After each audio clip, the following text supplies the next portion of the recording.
Sorry. Whoops, okay, Could you start over? Sorry. all right. This is a regular meeting of the Board of Directors of the Bolinas Community Public Utility District. All four directors are present. The date is January the 18th, 2023. The public is invited to join us on Zoom as well as in person. With that, I think I'll call for community expression. Is there any member of the audience that wants to address the board on a matter which is not on the agenda, but for which they would like to have a brief discussion? I do. Okay, who's that? Jenny. It's Jenny. I'm here. Okay, Hi. what's your community expression item? I just wanted to follow up a bit on a message that I put out, an email I put out about the downtown 22 Brighton building where the post office is. And I wanted to say that I put the names of people that I had email addresses for on there. So I don't know if everyone got that message, but I did put another follow up in the hearsay. But this is about an idea to take care of that. Hello. Janine Arroyan or someone named iPad, who is usually Janine, is not muted. Okay. Okay, I'm sorry. So in any case, don't want to take up a great deal of time on this, but would like to answer any questions. My proposal was that we look into a possibility of putting together a group of agencies that could maybe purchase that building from Greg Welch. Something needs to be done. He has discontinued the lease on the post office, and they are month to month, and evidently possibility that they will not be able to continue being there. So I was thinking that if we could bring in the post office and the school and the land trust and other agencies who might want to participate, we could suggest buying that building. It's in horrible condition and is a danger to community at this time. I wanted to just say that there will be a community meeting at the Bolinas Community Center on Wednesday, February 8th from 6 to 8 that will be talking about this topic. So any of you who would like to participate or join in or have ideas, I think it's something we need to look at soon in our community, because otherwise it's deteriorating rapidly as a result of storms, and because we're in the third year since the fire there, and we need it for housing, and we need a post office. So if there are any questions about what I had submitted, I would be glad to answer, and otherwise just wanted you to know what is happening, and I would be glad to bring back a report after that meeting. All right, yeah, why don't we just go around the table? Yeah, so thank you for this. I really appreciate you spearheading this on our community, for our community. Sorry, I'm curious, has anybody from the post office, have you connected with them, and have they expressed any interest in continuing their lease and or looking at another location, or if somebody were to buy the building that they are in? The building you're talking about is adjacent to the post office. Yes, I'm talking about that. Well, the whole site is a Waterhouse site complex, so it is all owned by Greg Welch, who is in Santa Barbara, and used to be a community member quite some years ago. I have spoken with employees there and with the postmaster, who suggested that I include Jared Huffman, since he is our representative. The USPS, of course, is a federal agency. So I have not heard back from him on this or his office, and I got a bounce back. I had an email address for the postmaster, but it bounced back to me, and I have not been able to get a better email address for him. But I have spoken with him, and he did suggest that I get in touch with Huffman's office. And I did hear back from Rodoni on this, Dennis Rodoni, and he said that there are a variety of agencies in the county looking at that building in terms of what can be done. And he suggested that we do put together maybe a community recommendation that would be helpful. And he said he is in contact with Huffman about the post office. I'm not quite sure what that means. My thought was if we could manage to get our hands on that building, that whole downstairs area in what was burned could be post office, because our post office has not been adequate in size for quite some time. It seems like there's always messages about people, please getting your packages.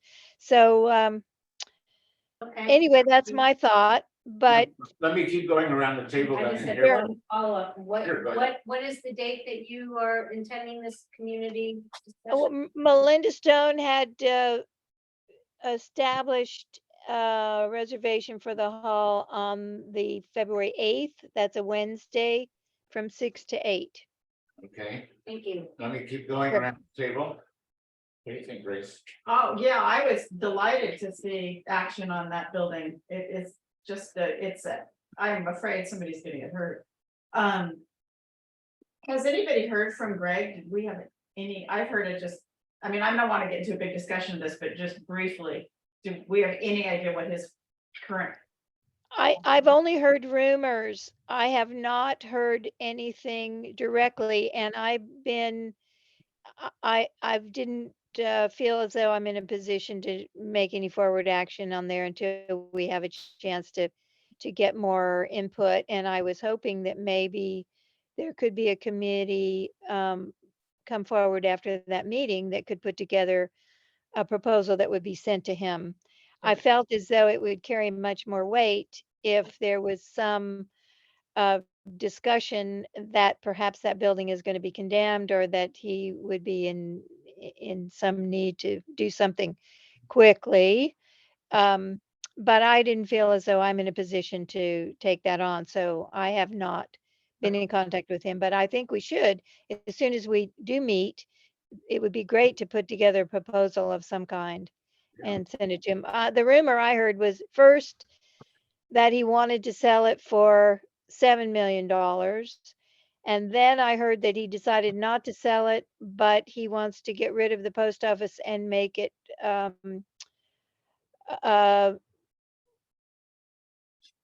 apartments that are upscale apartments. So that's kind of a rumor that I heard. I did not get that directly from him. All right, any other, Grace?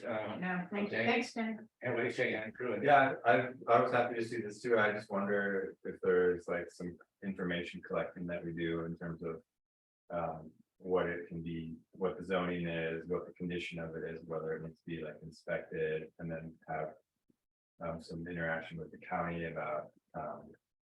What can go there versus what's grandfathered in, essentially, because I don't think everything's up to code. Then have a general contractor ultimately walk through, but I was just curious, like Jenny said, about what the price was, just for sale. What the plans are. I don't know if we can like preempt that. Right, well, so my thought is that it's possible that that property could be subject to an eminent domain claim. It probably would have to be asserted by the county. This is, I'm just thinking out loud. But I think the BPUD would probably be one of the local agencies that would like to join with all the other local agencies in getting that property out of his ownership and into the hands of somebody that can provide what the, town needs. So I think we should wait until the February 8th meeting and see what comes out of it. And then what our role might be in that direction. Yeah, Jennifer. Fernando from Dennis Rodoni's office has his hand up. Oh, okay. Yes, please. Open meeting? Yeah. Open. Yes. Good evening, everybody. Fernando Yes, we here can. from the office of Supervisor Rodoni. Can you hear me well? Yes, thank Yes. you. we can hear So updates about the post office. So Supervisor Donny met this morning with Congressman Huffman, and one of the points in their agenda was about talking about the post office in Bolinas, right? So the post office is not going to be closed right now. That was actually our biggest fear as a community, and losing actually that service temporary. And this conversation about what you want from the perspective from the community about the future of that property, I think that that's kind of a very interesting and innovative way to address the future of the post office, right? And I'd be more than glad actually to open the doors of Supervisor Rodoni, maybe to connect with all of you before February the 8th, so we can explore all the alternatives available out there. And the other thing is that Supervisor Rodoni will join us tonight at 8 p.m. But for the matter related to the parking, all right. But if there's some time at the end of this meeting tonight, maybe we can start actually or following up in a conversation related to the post office. Okay, well, thank you for filling us in on that. Thank you so much. That's great. All right, so we'll continue this, we'll be following this as a board anyway, and thank you for bringing it up under community expression.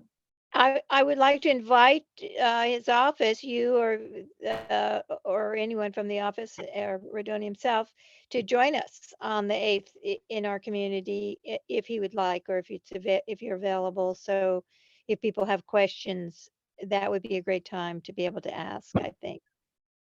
I'm already marked it in our calendar, so one of us will be there for sure. Thank you so much. That's great. All right, is there any other community expression item from members of the audience? All right, not appearing, I'm going to move on to item 4, which is the manager's report and project updates. Okay, thanks very much. I'm over in a corner here out of the camera view, unfortunately, but if the audience can continue to look at all of you. And I'm going to keep an eye on the time because it's 7:45 and Supervisor Rodoni is joining us at 8. So we might take a pause in the manager's report for when he comes. So and then resume if I'm not finished in time. The first item I wanted to go over was our winter storms update. And as you all probably know, Marin County proclaimed a local state of emergency on January 9th. And it probably already has sent that proclamation to Governor Newsom and to Cal OES for consideration. There is a statewide proclamation, but it's not clear at this time to what extent Marin County will be included and to what kind of storm reparation costs might be eligible for disaster relief funding. So there's more to come on that. But I did receive an email today from Marin County OES asking us to provide some information about the damage that any damage that BCPUD, the public agency here, has sustained. There'll be a separate process about private property damage from what I understand. And so we're in the process of putting that together. And I guess I would overall say that most of the damage that we experienced was up the Arroyo Hondo Creek watershed, where we have the upper dam has been completely silted in with sediment and rock and debris. This is similar that those of you with long memories, I think the most recent time this happened was in the 05-06 winter storms, which is also a federal and state declared disaster. And we did receive disaster assistance money back then for excavating out that filled in reservoir. So we'll keep our fingers crossed there, but that did occur. We have several, I'm not sure how many, but numerous trees down over the Arroyo Hondo access road. So we can't get any vehicles up there at this time. There's also at least one slide across the road. And there's another area where we have a double culvert under the road where the creek, actually goes through that double culvert on its way out to the ocean. And that looks like it's been pretty seriously undermined, so that we basically the excavation of the upper dam, the tree removal, slide removal, and road repair. And that's very similar, frankly, to the type of damage that we sustained in the 05-06 disaster. On the better news front, at least both of our reservoirs are full and spilling, so we've filled our reservoirs at this time as a result of these storms. So that's not a damage report, that's just a water supply update.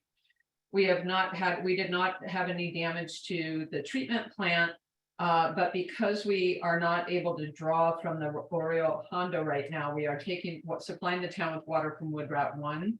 And there's a lot of sediment erosion and debris in the reservoir. So we're having problems with color and with turbidity and presenting a lot of challenges about chlorine management to be able to be providing safe and fully disinfected drinking water to our customers. We are doing that.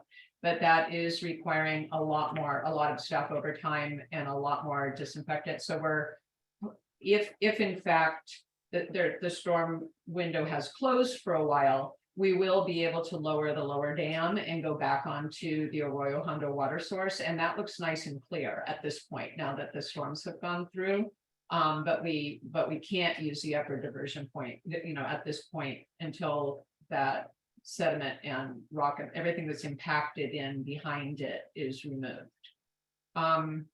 We don't know of any, have not located any damage to our distribution system that we know of. We've had a lot of calls about suspected leaks that are basically gopher holes and groundwater moving through gopher holes and exiting in a way that looks, don't blame anyone for calling, it looks very suspiciously like leaks. We're checking all of them, but we have not determined or found any actual leaks on the system. On our sewer system, we've had tremendous amount of infiltration and inflow through damaged laterals. We did have one spot on the sewer main that we had identified as a problem, and we had a contractor in to repair that.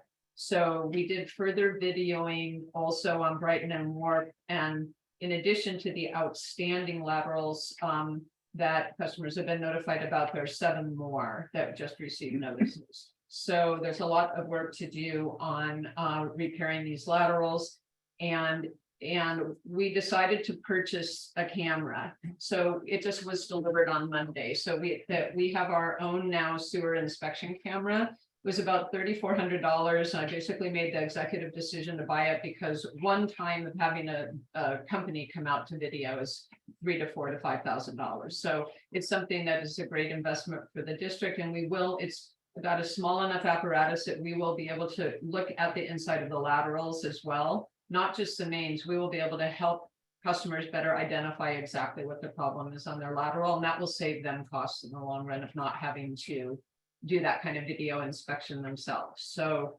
we're in the midst of trying to make sure that we've located all of those all of those damaged laterals. I don't know that this is the end of it, but we know that we've got at least about 10 or 12 outstanding that need repair. So in terms of repairing them, do we have a plan for either requiring the customer to do it within a certain period of time? Yeah. Or plan B is we're going to take over and do it, and then Well, at this point, they've been, the customers have essentially had about 30 days. And of course, there's the contract, with all this storm damage, it's difficult right now to get repairs lined up. So we're trying to help coordinate with a couple of contractors that have worked out here for us before to let them know, hey, we have a lot of potential work for you here if you can coordinate with these customers. And now with the storms passing, we are seeing the infiltration and inflow decline. Yeah. But they need to get repaired. Yeah. And so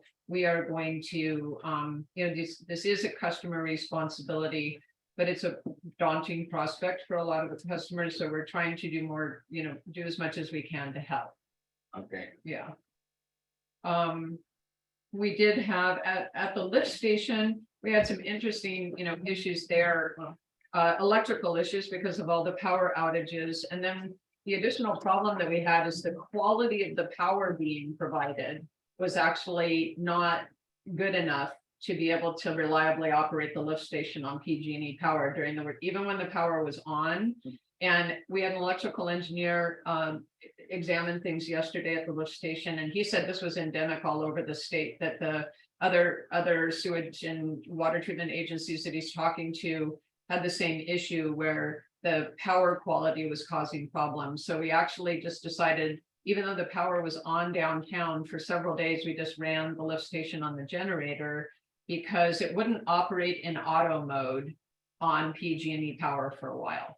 Now it's back. Now things are good, but that was interesting for us we had to kind of figure out what's wrong here. Do you know We what the didn't know if source there is? was a failure of our equipment, but we got this confirmed with the electrical engineer. That's most probably a PG&E power quality issue. If people could help me and keep an eye, just if Supervisor Redoni joins, I don't know, or maybe Bill can text me if he does. And she's helping me operate the meeting from home. I just don't want him to be sitting there. So sorry, quick question. Do we yeah. know what the service level is? Is it like a 400 amp service? And is PG&E, are we then gonna have to increase the power supply? No, I mean, the power service that we have there is adequate. It's that PG&E wasn't fulfilling Oh, I its end see. of the Got bargain to be providing what we contract Okay, got it. for that station. Yeah. Just going again on storm damage stuff on the treatment ponds, again, things look okay there, but because of all the infiltration and inflow, and then also at the rain, the ponds are filling up. They're far from full, but they're a lot more full now as a result of all these storms and the INI than they were, last month when I was giving my update. With regard to trees, obviously a hot topic in town. We've had about roughly, we're trying to do a count, but about 30 trees down in the eucalyptus that have come down in the eucalyptus grove, and that's counting. We have some that are one tree at the base, but then there's maybe 3 or 4 trunks out of it. So that's counting the individual tree component. So 30 sounds, it might actually be, more like 14 or 15 individual root thing, but you've got a lot of trees coming out of it because of the way that the eucalyptus have proliferated in there. And prior to these storms, PG&E had submitted a request to remove 6 of the trees in the grove that are closest to the roadway, which we've authorized, but I don't know if any of those that they have marked are some of the ones that came down. I don't know. We haven't been able to get in there to really look at it yet, but I know PG&E is planning to take out some more, and things have probably changed quite a bit even as a result of the storms. This was a report I was getting before the storms. And about 10 of the 30 trees that are down, as far as we can tell, actually came and are across the bike path.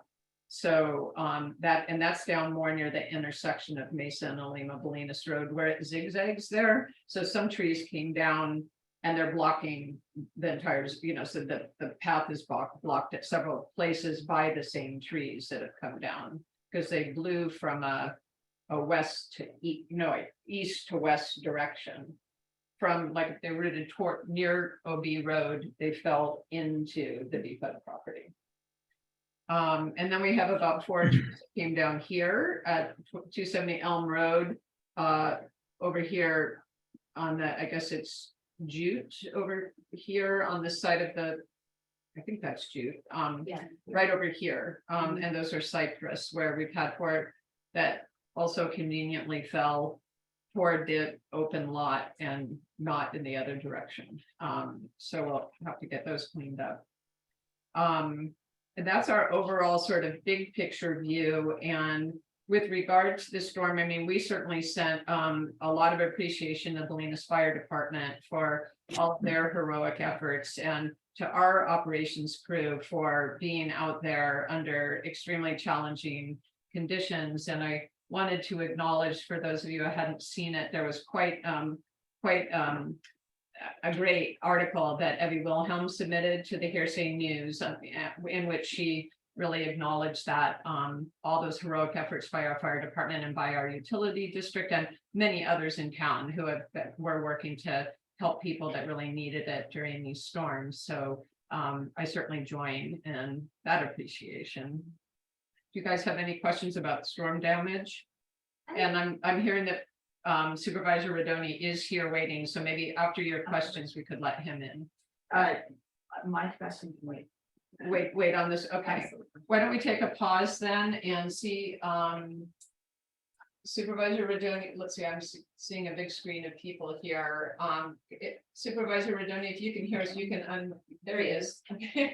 Unmute yourself and, we wanted to not have you have to wait during the whole manager's report. We just thought we'd pause and go ahead with the parking presentation, if that's okay with you. That's quite all right. Let me make sure that everyone's on the call that I need that's here to help us tonight from the county.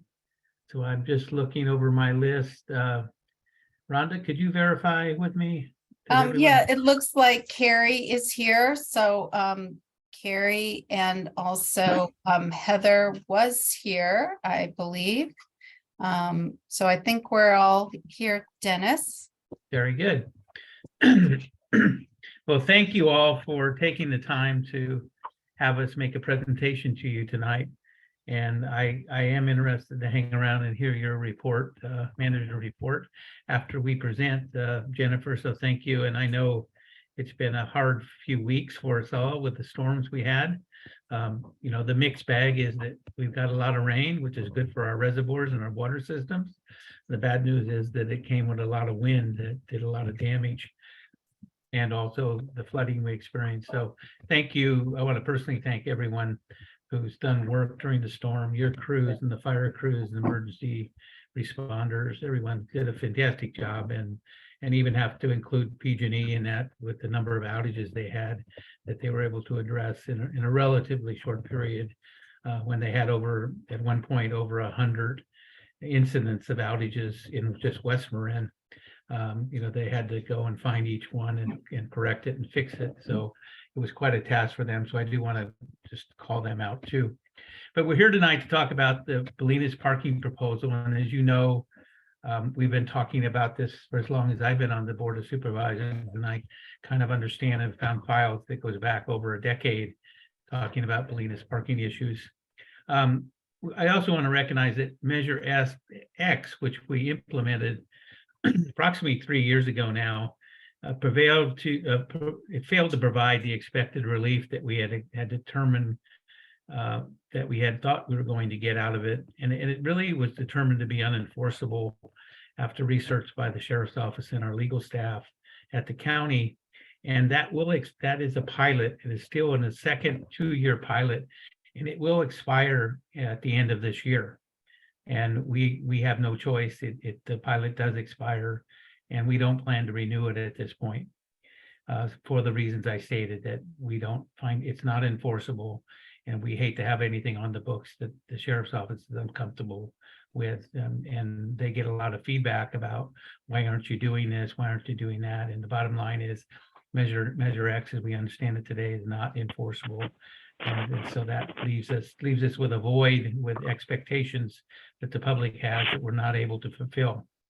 Having said that, I want to thank the Bolinas Parking Committee, namely Bruce and Sherry, for their hard work of working with the community, doing the survey, and then also working with our internal committee at the county to come forth with this proposal I have for you tonight. And also thanks to BCPUD staff and its board for considering to be the administrator of the residential permit program. And we just want to add, we're not looking for any decisions tonight. This is an informational point. We want to give you all the information we have to date, tell you where the county is and what they want, what we want to move forward with. But then we would have further discussions about the role of BCPUD and also consensus within the community. Our goal going into this was to develop a residential parking permit program for residential parking on either Brighton, Wharf, and Park streets, roads in downtown Bolinas. It was a downtown Bolinas residential parking solution that we're looking for. And we had three objectives, and one, that it met all legal standards and protected private rights as determined by county council. That we made sure it was enforceable by the Marin County Sheriff's Office, something that the Sheriff's Office had reviewed, looked at, legally reviewed, and believed very strongly that this is an enforceable approach. And then a program that the Coastal Commission and its staff would not object to or deny if it was appealed to them. So that's a very important element, because anything we do in the downtown Bolinas area is affected by the coastal zone and affected by either what the commissioners believe or the staff believes is not a correct move, and they can appeal it to the coastal commission, which would not only drag out the process, often make it complicated achieving our goals. So we have had conversations with the coastal staff, and we believe what we're presenting tonight is in a form that they will not object to once we bring it forward to them, or once we move forward with a local coastal permit, and then they would review that and have a chance to appeal it and bring it to their commission. We don't believe they will appeal this proposal that we have in front of us. So tonight, we like to present the results of our past year or so of work. And I'm going to allow our DPW traffic person, Carrie Lando, to make the presentation to you. You're muted, Carrie.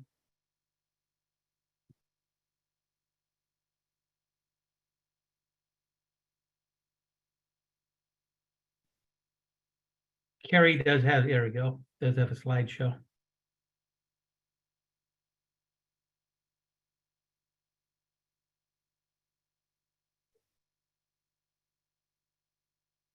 I was trying to join in via my phone, because that seems to be more stable from my location. Can you all hear me now? Yes, we can hear you. Great. All right, thank you so much. Thanks for introducing me. I'm Carrie Lando from Marin County Department of Public Works.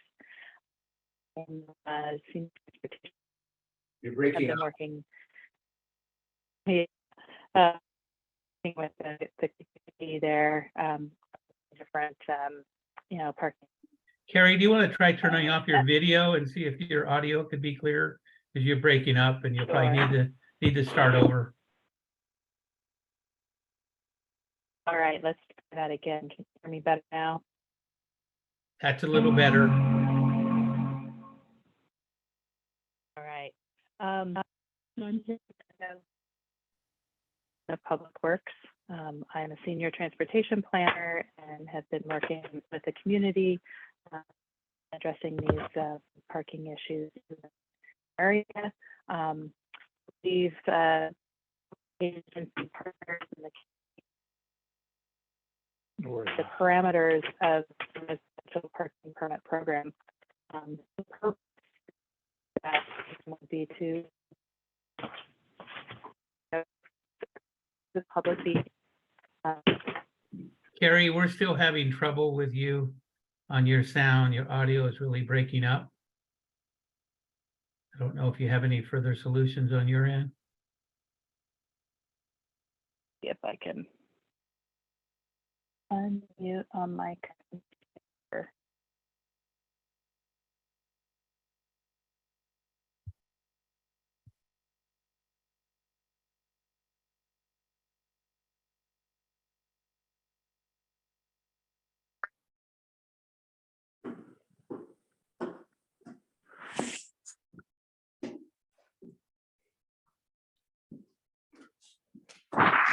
Getting it. Oh, that's too bad. Would we call the BPUD, or would that just not be appropriate? We'll just give Carrie a minute to see if she can organize her audio.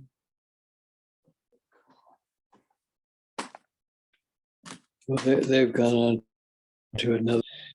They've passed. Jennifer. Yeah. We might. Okay, can you hear me now? Yes.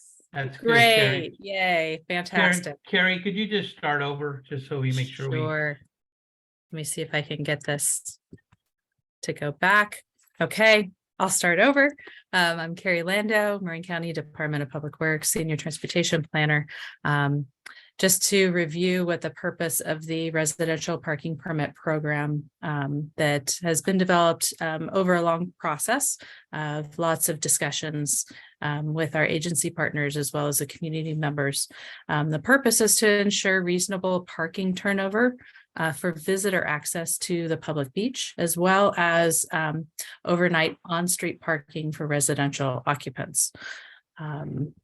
So these are the parameters that we've discussed and all kind of agreed on what would be a reasonable parking permit program to balance those needs of both the visitors as well as the residents.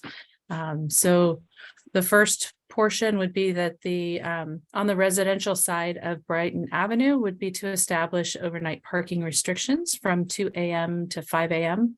for all vehicles, except for those displaying residential parking permits. There could be an optional phase 2 that would or could include wharf with some further evaluation. Second parameter would be that the Marin County Sheriff's Office would work with the managing agency, with Bolinas Community Public Utility District to help develop that program. And then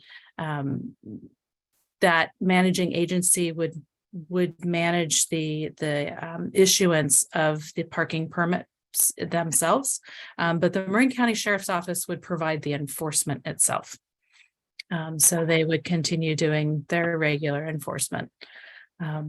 Up to 2 permits could be issued per household. Additional permits could be granted on a case-by-case basis where the need is demonstrated. So for example, if a specific property has like no off-street parking whatsoever, and they have 1 or 2 units, that could be something that could be evaluated and potentially granted on a case-by-case basis.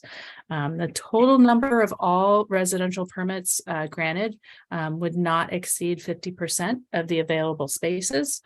So the Public Works Department has already commissioned a study of how many available spaces are out there, and that would on that one side of the street, the maximum number would be up to 50%. And then the residential permits would be required only on the one side of the street. The other side of the street, overnight parking would still be available to all, so including any visitors. If there are rentals, in the area, those folks that are visiting can still park overnight across the street. It be they renting the house or visitors of the actual residents themselves. Only residents of the restricted downtown streets would be eligible for those permits. And that would be enforced through the permit application process to ensure that whoever is applying for that residential parking permit actually lives on the street. And there are a number of different ways to verify that residency. And then regular renewals would be required just to continue to verify that the permit holder resides on that eligible street. Parking permits would be required to be permanently affixed to the vehicle that's registered at the eligible address. And as I mentioned before, guests can park on the other side of the street. So there would be no guest permits to be provided as part of this program. And then finally, residential permit holders would be subject to all other parking requirements that are applicable in the area, such as a vehicle must move at least every 72 hours. You can't block if a residence has an issue with somebody blocking a driveway, that's also applicable to enforcement. And then finally, I'm open to any questions you might have, but this is a very long process that we've worked through some very challenging and complex issues and concerns and needs to develop the parameters of this proposed parking permit program. So I'm welcome to answer any questions if you have some. I have a question. This is Jack Seidman. Mm-hmm. Has all of this already been reviewed by the Coastal Commission staff? It's been discussed with them in an informal basis. However, a formal permit proposal has not been brought forward quite yet. And we wanted to ensure that, one, we had support from the community, as well as a managing agency partner that would step forward to be able to manage this program before doing that. So then that leads me to the next question having to do with managing. I guess the permits would have to be issued then, and who would do that? So the proposal, we've been in discussion with the Bolinas Community Public Utility District, who at this point has informally indicated that this is a program that they could, you could entertain as part of a possible everyday management. It shouldn't be from our previous experience with other very similar residential permit parking programs. It's not a huge burden, administrative burden on staff. It's verifying that, the applicants are eligible, managing the database and ensuring that renewals are completed.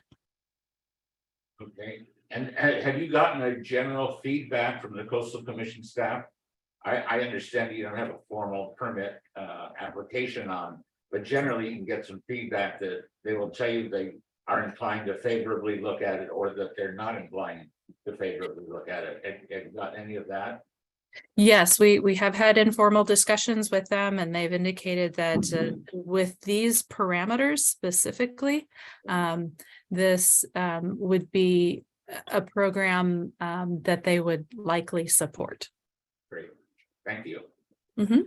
I don't have- And Jack, if I could just add that one of the conditions of moving forward with a residential permit parking proposal from the Sheriff's Department was that they had a local partner that would administer the issuing of the permits.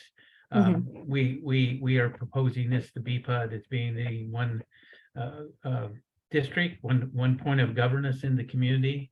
And that's why we're coming to you, but nothing's been decided. And Right.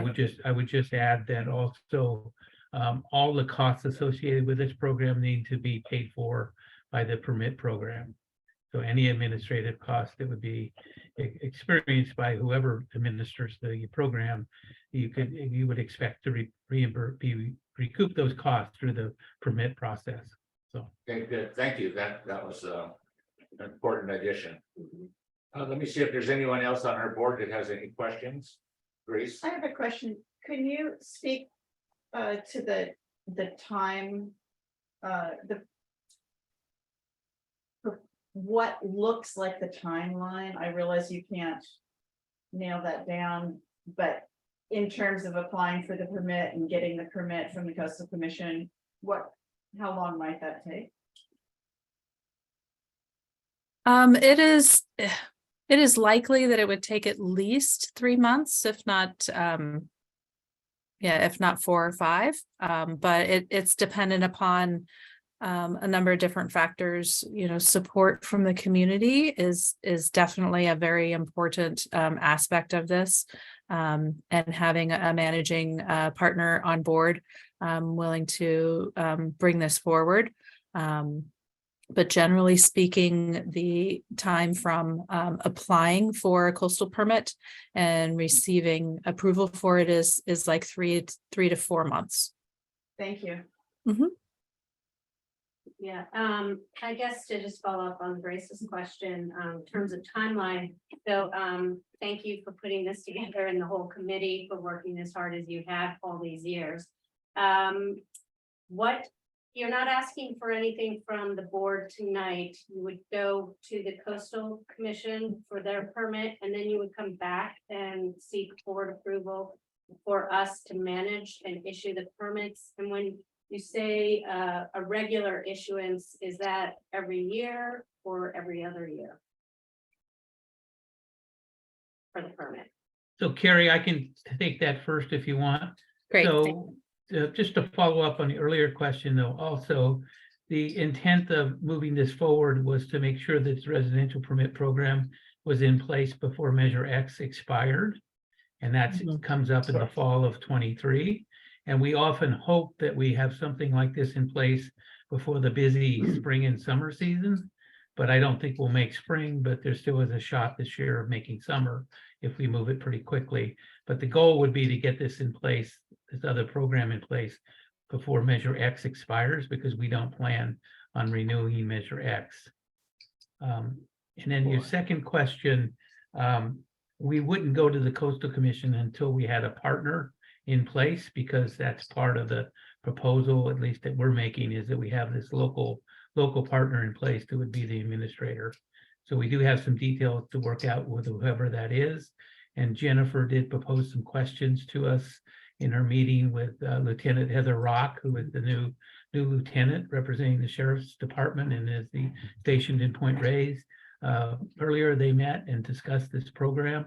Jennifer did have a couple questions that we only have answered to one, and that would, yes, there would be an agreement between BCPUD and the Marin County Sheriff's Office to administer the permit program. The second question that Jennifer asked, could you do this within your purview as a special district that you are as a public utility district, essentially? And County Council didn't give us an answer to that and won't have that till next week. But we want to answer those two questions before we have further discussion with your staff and or board around whether you're interested in moving this forward. All right, I noticed that Sherry has her hand up. We also have several others with hands Right. up too. Yeah. Sherry? Yeah, I'm trying to, I guess there's no video. That's fine. I don't need to be videoed. We did have a report commenting on this plan, which we are pretty much know the details since we worked with Supervisor and Carrie and other staff. A couple of things I want to comment on, and what Carrie, you said about registering the car, a vehicle to the property. I think we talked about different ways that people would be eligible, and that was one of the reasons for the flexibility. I just want to make sure that that's still the case, that the car would not necessarily need to be registered at that address, because that could possibly be an issue. I don't know if that's Supervisor Redoni or you, Carrie, or whoever. Yeah, go I ahead. think there's a number of different ways to verify residency, recognizing that for some folks, this is not their primary home, but possibly a vacation home, or a number of different avenues that could be verifying the residency and associating the vehicle with that address. So then the other bigger issue is, and I think everyone who's worked on this know, we did talk to the residents of Brighton. It polled them in May and they were supportive, but where does this leave the rest of the town if we only have the one half of one street with restrictions? And I've talked to you, Dennis, about this, and we wrote a summary to the board and to you. If Measure X, which is very difficult, obviously, to enforce, if not impossible, does act as a deterrent, because the ambiguity kind of pushes people in the other direction. But if we can't get permits, and for example, in Wharf Road where I am, because it doesn't have another side of the street, and because of the red zones, and because it's commercial, and then if we have nothing on the county park side, we could be inundated with tons of people with nothing to stop them from taking advantage of the beauty of the town, camping for long periods of time, large vehicles, which you showed. So how are we going to get to that point? What happens? We get Brighton, and then what? How are we going to solve this? I don't know, Carrie, if you're the right, the right person. But from, I'll try, Carrie, if you like. Mhm. So the intent is to do the residential parking permit on one side of Brighton as phase one. But since we're going for a coastal permit and since we're talking to a potential partner about administering this program, we think it's important to include both Wharf and Brighton, the two potential streets downtown that would have a residential permit program. We've actually now taken Park off the discussion list because Park is not appropriate. It doesn't have enough spaces to even start talking about permit parking, residential permit parking. And with your question about Wharf and who would get a permit parking and on what side of the street, we would go back to our basic principles of one of the things we talked to the Coastal Commission about. It could be no more than 50% of the parking spaces would be the first principle. And then we would figure out if there's sections of Brighton or Wharf that it should have be on the residential side, for example, or it should be on the other side. We would have to do more details and figure that out and collect more information. So the intent would be to permit both streets, to make sure the administration or administrator understood that it might involve both streets, so they knew what they were looking at as for administrating the program, and then make that decision, that call later as the phase two. And the coastal staff may actually require conditions like they did with Measure X when we had a phase one or two. Before going to phase two, we had to prove to them that certain data points were collected and they were supported moving ahead with that. So, well, but the problem is that the street of Wharf Road is not like the street of Brighton with a large open space. So Yeah. that would make, so there are a lot of problems with that. But the bigger problem is that we don't have any deterrent to people thinking they can come to camp in Bolinas. So I think that we're not done yet with this project. I mean, great, we support Brighton getting the permits. We've worked hard to make this step forward, and we'd like to see it go forward. But that's not all. We need more of a comprehensive look at how we can, if Measure X doesn't work, or maybe it could be modified to work. We don't know, but we have to think of something, because we're going to just get inundated if we don't. Well, if we go back to the original purpose of why this was developed, we'll come back here, and it's to ensure reasonable parking turnover for visitor access to the public beach. So all of those vehicles are still subject to the 72-hour rule. And that can be enforced if there are vehicles that are inundating the community. The sheriff's office can come in and enforce that 72-hour rule. It's also to help offset some of the challenges that the residents experience with parking overnight on the street. So being able to park your vehicle near your home, and that's the purpose of this parking permit program. So it's trying to balance both the visitor access and residents and owners there in the community. Yeah, True. I'm gonna keep going with who's on the screen, and then I'll call you. What's the name? Jenny. No. So there's Jeff McPhail and Jeff Drake. Okay, Jeff McPhail. Hi. My name is Jeff McPhail. I'm at 93 Brighton. And I appreciate the work that you all have done to put this proposal together. I'm a little bit reticent to be completely excited about it, because we have a huge problem with camping on our street, both permanent camping and visitors who set up camp, put their chairs and barbecue out in my yard, and there's no, it's wide open. I mean, it's a campground, and it's been a problem for a long time. We worked to get Measure X through, that was suggested to the community as what we needed to do to get this, to handle this situation. And I'm not sure exactly why something we spent so much time on is unenforceable. It seems silly to be here with something that we work so hard on that has no basis to be effective. Just a couple of things.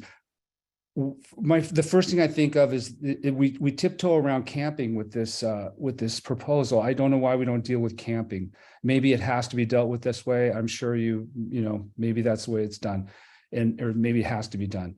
The thing that I really see is the issue that has to be done with this proposal is enforcement. Enforcement has never, it used to be better, frankly. I used to call when somebody was parked in front, before the laws were changed that allow you to park overnight in your car. I would call the sheriff, and the people who'd set up the camp, the sheriff would come and say, you can't camp here, and they would move. And then anyway, then that law is no longer in effect. The 72-hour rule isn't enforced. And frankly, we don't have very much presence for the sheriff. And I know the sheriff wasn't very excited about, Measure X, and then maybe if he was more excited about Measure X, it would be working.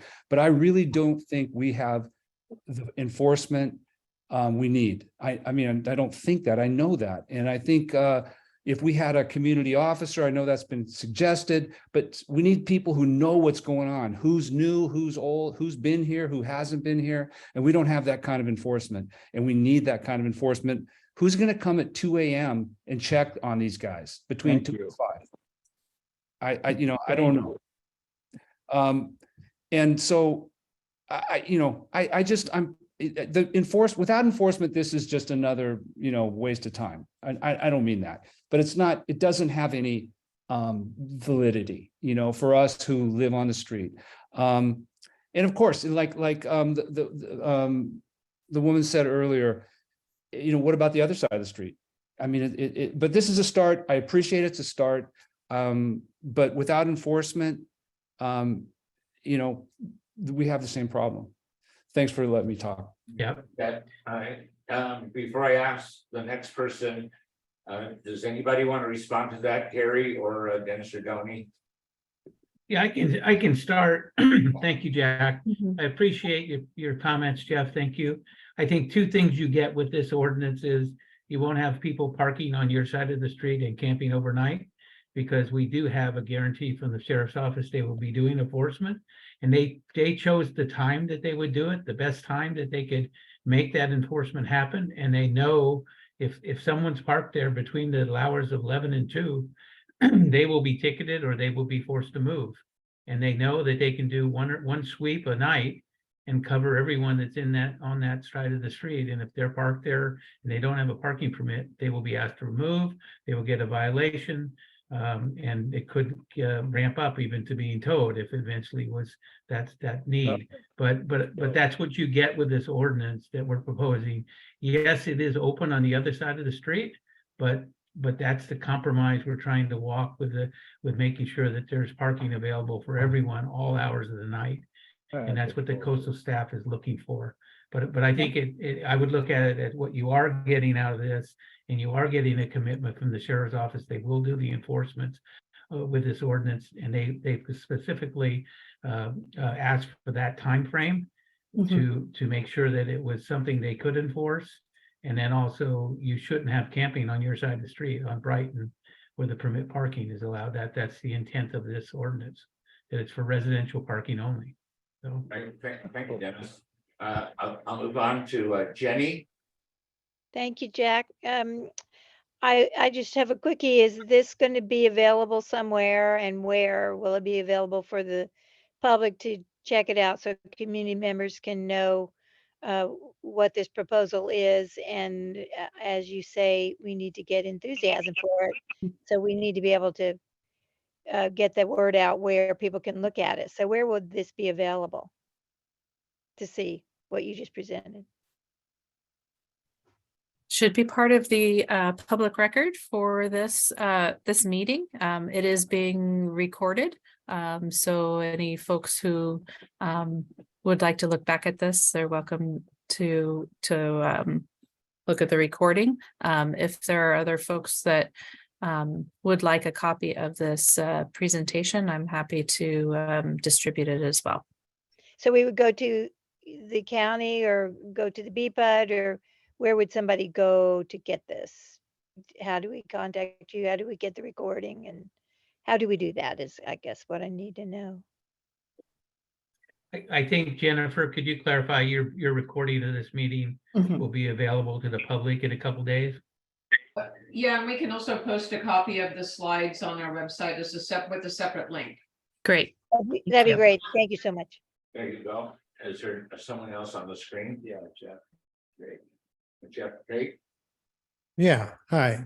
I wanted to echo the comments of both Jeff and Sherry. We're longtime multi-generational homeowners on Little Mesa and Bolinas. And the residential parking permit sounds like a good idea. However, we're strong supporters of Measure X. And while it wasn't perfect, it did make enormous strides from our perspective in making Brighton Avenue more livable. We notice the improvement every time we drive through town. There may be statistical evidence that you have gathered that indicate that Measure X hasn't provided the expected results, but I'll tell you what our own eyes see. The situation on the other side of the street has been utterly transformed, has the character of Brighton Avenue in general as a result of Measure X. So the residential side of the street is not the concern as far as we are concerned. It's the other side of the street. And it seems that this will now be returned to the Wild West of trash, barbecue grills, disabled vehicles, and human waste and motorhomes, which I think now have been largely eliminated. So in other words, changes to the residential side of the street do not in any way compensate for the chaos on the other side of the street, which I think echoes some of the things people have already said. And so we thank you for your efforts, and we do appreciate the residential parking program, but we hope it's not too late. We urge reconsideration of that change to Measure X and its enforcement. Thank you. Right. You had your hand up. Yeah, Jeff Broussard, I'm 61 Brighton. And yeah, our biggest concern is, if they've enforced a 72-hour, like they say, if you have a permit, you still have a 72-hour, but you have to move your car.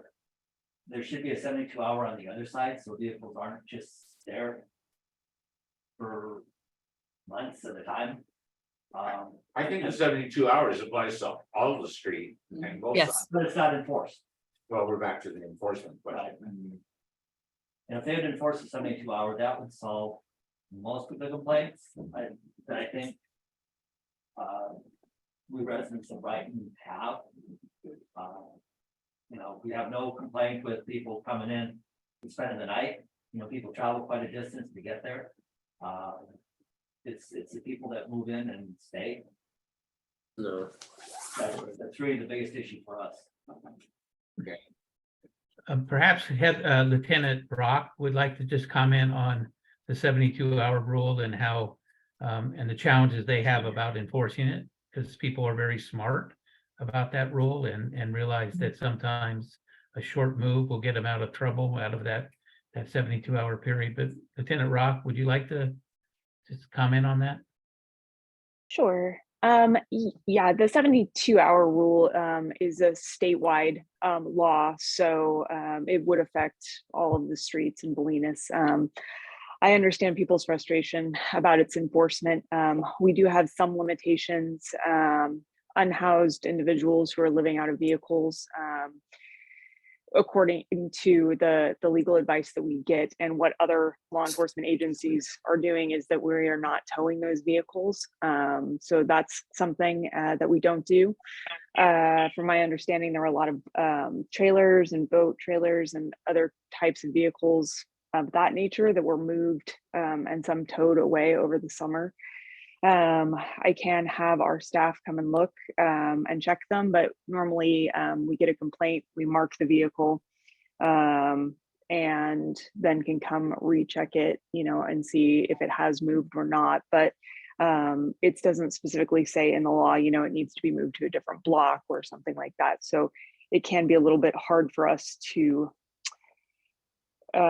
say where is fair and what constitutes movement. But I understand that it's been a long-standing issue, and we do want to work with you. From our perspective, the problems with Measure X or some of the terminology that's used, I suspect that's been shared with you guys, but the definition of an automobile and what that can constitute does not eliminate mobile homes and things that people are using to live in. So I understand that there's a deterrent effect, but when it comes down to actual legal enforcement, I mean, we're putting a lot into that, and we don't take action on things, up to and including a possible use of force in a law that does not hold water for us. So that's kind of our problem with that. And we did propose an alternate to Measure X. And it was something that was proposed way back when, before Measure X. And that was a 22-foot vehicle length limit. And that that can be on the other side of Brighton, on both sides of Brighton. We did propose that. It was rejected earlier by the community when we first proposed it before Measure X. And the parking committee that we're working with did not support that. So we removed that from this proposal. But that was the alternate proposal from the sheriff's office of something that they could enforce. And they could make work, and that was the 22-foot limit. That is a standard throughout California. That 22 foot is the magical length. And unfortunately, that doesn't cover all the vehicles, but it covers the ones that are really, really large. And the sheriff's office has said, and they propose having the 22-foot limit on the other side of Brighton and any other street downtown Bolinas that we actually wanted to have it on, actually. But again, that wasn't supported with the community prior to Measure X. And it wasn't supported by the parking committee this time around. So we pulled that from the proposal. But I did want to mention that we did think about that, of what we could put in place for Measure X. And that was the proposal, again, that met all our goals and objectives that we set out, legal, enforceable, and that was not something that we were able to move forward at this time. Thank you. Lucy. Somebody's unmuted. Yeah, Lucy Reed. Oh, my God. Hi, this is Joyce Clements. Lucy Reed and Susan Robinson and I are all listening on this call. And I would like to request that perhaps Dennis's office or someone who would be appropriate would actually specifically list the reason, not trying to cover all this tonight, but put in writing why Measure X is not enforceable. I love that the parking consideration has been so minutely worked and so forth and so on, but I certainly agree that it is going to open up Pandora's box. It's not going to, I don't think we should be giving up things to add this. I think we should be adding this to what we already have. And I think I would very much like to see as a very specific list of why Measure X is not enforceable. It seems to me that one reason that Measure X is not enforceable, just from my observation of living there, is that the sheriff's department is not have enough staff in West Marin to come into the town on the hours that it's necessary to enforce the regulations to even make a dent in the enforcement. So at any rate, I would appreciate it if Dennis, if you could respond to that listing of the unenforceability. Thank you. And we'll put something together for you, Sherry, but I can tell you my office and the sheriff's office heard over and over again that we weren't enforcing Measure X and it wasn't doing its job prior to convening this new group to look at new ordinances. It was clear to us the community was not happy with Measure X and we're complaining to the sheriff's office for not enforcing. And it got down to the point that campers, that weekend campers, not homeless campers, were putting notes on their car saying the exact right words that they knew they had to say so that the sheriff couldn't enforce. And it had to do with whether their vehicle was commercial or not. And so people had figured out the system basically using the vehicle code to avoid the Measure X enforcement. And that's what the sheriff was stuck with. And then finally got advice from a county council who had worked on the ordinance that, yeah, this ordinance won't work because they found the loopholes in the system already. So you have a very smart group of visitors that didn't take them long to figure out. Just put a note on your vehicle telling the enforcer what it is and exactly what it is. And you can avoid being the enforcement. And that's what we saw. And we've got a lot of complaints from residents that this isn't working the way we expected. And we acknowledged that. And we're doing that today. It's not working the way we expected. And it's very difficult for the sheriff's office to have something on the books that's not enforceable. And while we went into this, with our eyes wide open, and we thought it was the right thing. We know now it's not enforceable, and it's not good business to have things on the books that you can't enforce, because you actually get an earful when you're in the local community, and it also is very questionable practice when it gets challenged in court. And so it's not a great position for the county to be in, or the sheriff's office, but we'll put something together a little that will explain it a little more. But you know, that's something we've talked about with the community, and like I say, we did hear from the community that this is not working. Measure X is not working. I think the best part about Measure X, and we preserved it, was the green zone for the post office and the market, and that's preserved. That's forever. That will never go away, because that was successful and it is enforceable. Thank you. We have another question, Kirsten. Yes. Dennis, you mentioned Measure X expires, or you want to have the residential program in place before Measure X expires. When is that? November 21st of this year. Of this year. Okay, so you're going to be looking to BPUD or to make some kind of formal approval, so you can go back to the Coastal Commission in 3 to 5 months, and then November 21st of this year. Prior to that, yes. Ideally. Ideally, it would be something that we can try and get in place before the summer busy months, so that we can, you know, have something on the books for that. Thank you. I have another one, Andrew. Yeah, Carrie, I have a quick question. I saw a note about 50% of available parking spaces. I'm wondering, are there enough spaces for existing residents, everyone apply? No. And if not, how would that process, how would those permits be issued objectively?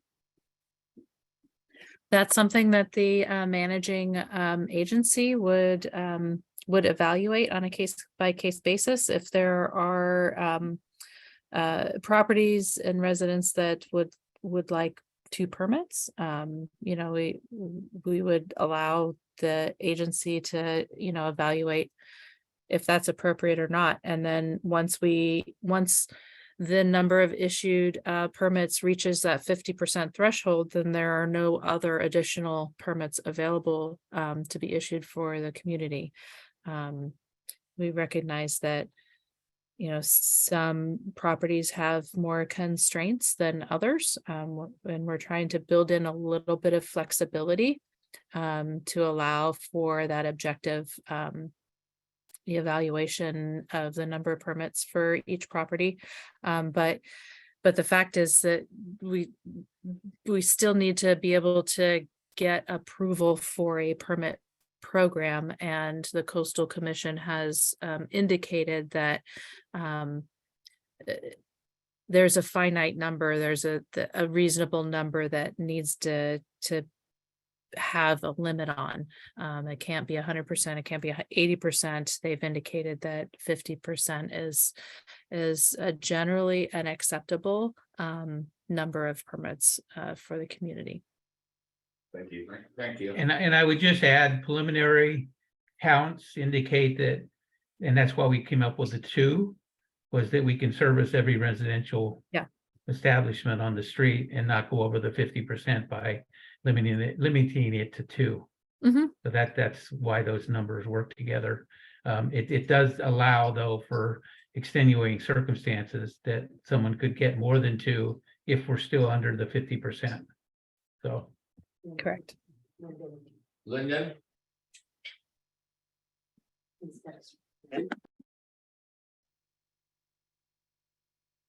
Go ahead, Linda. Yeah, thanks. First of all, thank you, Dennis, and the other people from the county who are here for all your work and very thoughtful work on this, which is great. I think the parking permit portion of this seems to me to be a step in the right direction, even though I'm concerned about whether there won't be enough permits available under this 50% restriction, especially on Wharf, where we've got a lot fewer parking spaces relative to the number of buildings, number of houses on Wharf.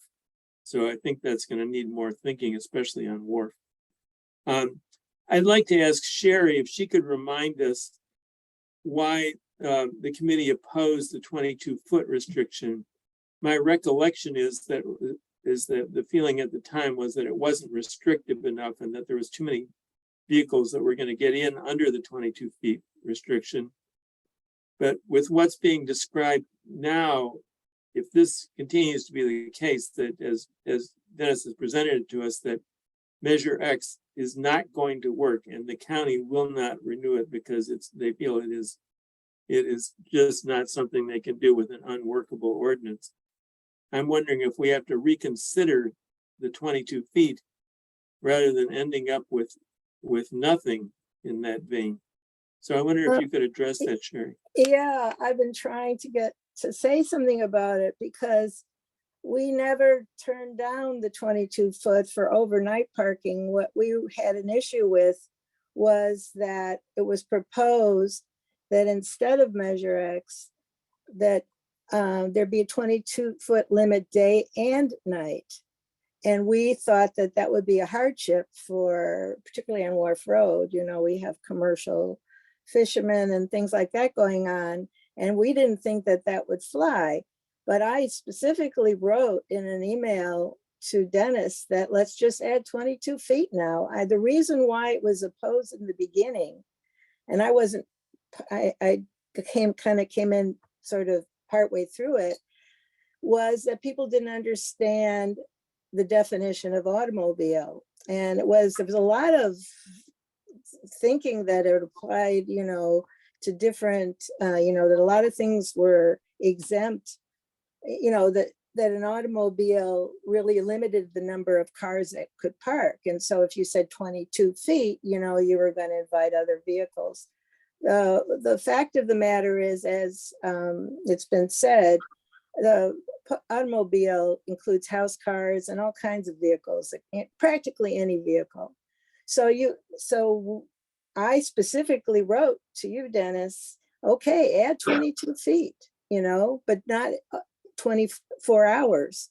That was what we wrote. So, and I checked out with the rest of the committee and they said, yeah, we got to do it if we want to save Measure X. So I don't know what happened to that. I've said it a couple of times. So I don't know why it's kind of been lost.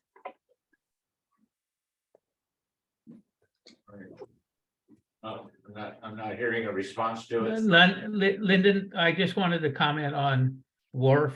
If a residential permit parking program is at the phase 2 is put into Wharf, we would evaluate whether that too is reasonable. And so that number could be 1 residential permit for Wharf because of the number of spaces and the limitations. But we have that flexibility within what we're proposing as a phase 2 of the residential permit parking. So I agree that Wharf is very complicated and it may not have as many spaces, but we said up to 2. So we could go back to even 1 residential permit on Wharf if that's what made sense there. It may be less than you want, but that may be more practical solution. So we haven't got there yet on Wharf. We haven't surveyed the residents yet, and we haven't got there about deciding whether it should be how many, but it's up to 2 is what we're saying, and then 50% would apply. So if we end up with less spaces than we think, and we might end up being 1 residential permit parking if we do the program on Wharf. So there's still a lot to be determined there. I may have misunderstood, and maybe you've been in way too many of these meetings, but I missed totally what Sherry said and what the committee said, because I know specifically that we wanted 22 feet length in this proposal. And we were told that that wasn't acceptable. So maybe we missed the signal here or missed something. But it was in lieu of measure X. It wasn't keeping measure X. It was removing measure X and putting the ordinance, the 22-foot length ordinance in its place, essentially. So Bruce is here and maybe he could verify. He's been in all those meetings too. I'd also like to add to that in our discussions with the Coastal Commission and their concerns with linking it to specifically people camping in their vehicles and concerns with targeting those vehicles. They did recommend that a very specific and detailed connection to why the length is a safety concern. So sight distance, those kinds of things are things that they were supportive of if it was a safety issue versus a type of vehicle issue. The type categorizing a type of vehicle within the length was of concern because of social justice issues. Thank you. Is there anyone there who wants to speak now that hasn't been called? Okay. Yeah, Jack, Yes, this is Bruce Bowser. I've been the chair for the committee for the last 3 years. And prior to that, I was chair for the downtown parking and traffic committee. And we have done our level best to try and improve things downtown. We're not at the point of being convinced yet about the new proposals. Dennis is right to be confused about when this 22-foot thing came up, because that was even prior to Measure X becoming an ordinance. I recall taking out a measuring tape at the Board of Supervisors meeting and showing what a 22-foot vehicle looked like. And I don't recall the date, but that was a long ways back. And now 3 years later, we're still dealing with what is a house car, what is appropriate lengths of time to be parking across from residences in downtown Bolinas. Why is Bolinas even a place that's a destination place? Why are we so open-minded and open-handed that basically half of our downtown looks like a bomb hit it? Sorry, that's my part of downtown. Brighton Avenue has not improved much in the many years I've lived here, 30 anyway, and we've been battling these parking issues and camping and people coming to party all night for decades. It's gotten out of hand. The pandemic made it worse. We're not overly enthusiastic about this. We do think that it's the way to move forward. And we do think that permit parking is the right solution, but it has to be restrictive enough, and it can't open the other streets and avenues of Bolinas to abuses that Brighton presently feels, and Wharf Road too, I might add. I mean, downtown is bad and it's likely to get worse. And we are having more and more pressures put upon us with new building, new residential properties being erected. Yeah, it's a complicated problem and we don't feel we're there yet, but we are very pleased to be working with the county, trying to come up with solutions. Thank you. thank you, Bruce. All right, I had a question on the process. Are we going to be applicants with the county to get a coastal permit for this, or is this a county application? And then we have a separate agreement, a written agreement with the county over our managing role. Just wanted to know how that works. County would be the applicant. And you would have a side agreement with the Marin County Sheriff's Office to administer the permit parking program, and that agreement would stipulate your agreement, basically, the guidelines for which you'll be operating under, any other discussions that you would have with the Marin County Sheriff's Office. Okay. But they're very familiar with these programs, so I think they're very helpful with helping you, work with you in developing that contract, that MOU that would allow you to administer this program. And then they would also stipulate what their responsibility is. Okay, good. And then in terms of what the fee or the charge would be for the permit itself, I guess ultimately, is that something that the BPUD as a managing agency would decide? Yeah, what we talked about was maybe starting with a fee that we think is reasonable and that would support the program, and it probably would take you up to one season to issue those permits, to track your time and cost, to make sure that it is covering your costs, and then you would adjust it accordingly the following year to make sure all your costs are covered, up or down, whatever that is, whatever you would decide. It would be a program that BPUD would decide that, what they're charging to administer it, basically. And in most cases, as a public entity, you'd want to recover your costs. I know that. But you may not know the first year exactly what that cost is, because you don't know how many people are going to apply, how many permits you're going to issue. So it may take a little experience to actually know what the true cost is of administering the program. I'm told it's not as cumbersome as people think, and that it's not something that gets easier and easier too as you go along, because renewal is much easier than the initial applications. So. All right, thank you. Jennifer has a question. Yeah, it's just because that's one of the issues that comes up about, our legal authority to issue those kind of permits and fees. So, that's what I was concerned about. I don't think I question whether we have the authority. You'd have to go through a Prop 218 process and so forth to if we were going to charge fees. The amount of work for it is very minimal, as Dennis is saying.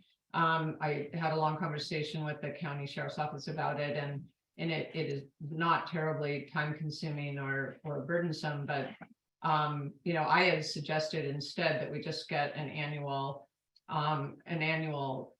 payment from the county that reasonably covers the cost. That would be something like $1,000 a year based on what the sheriff's office told me.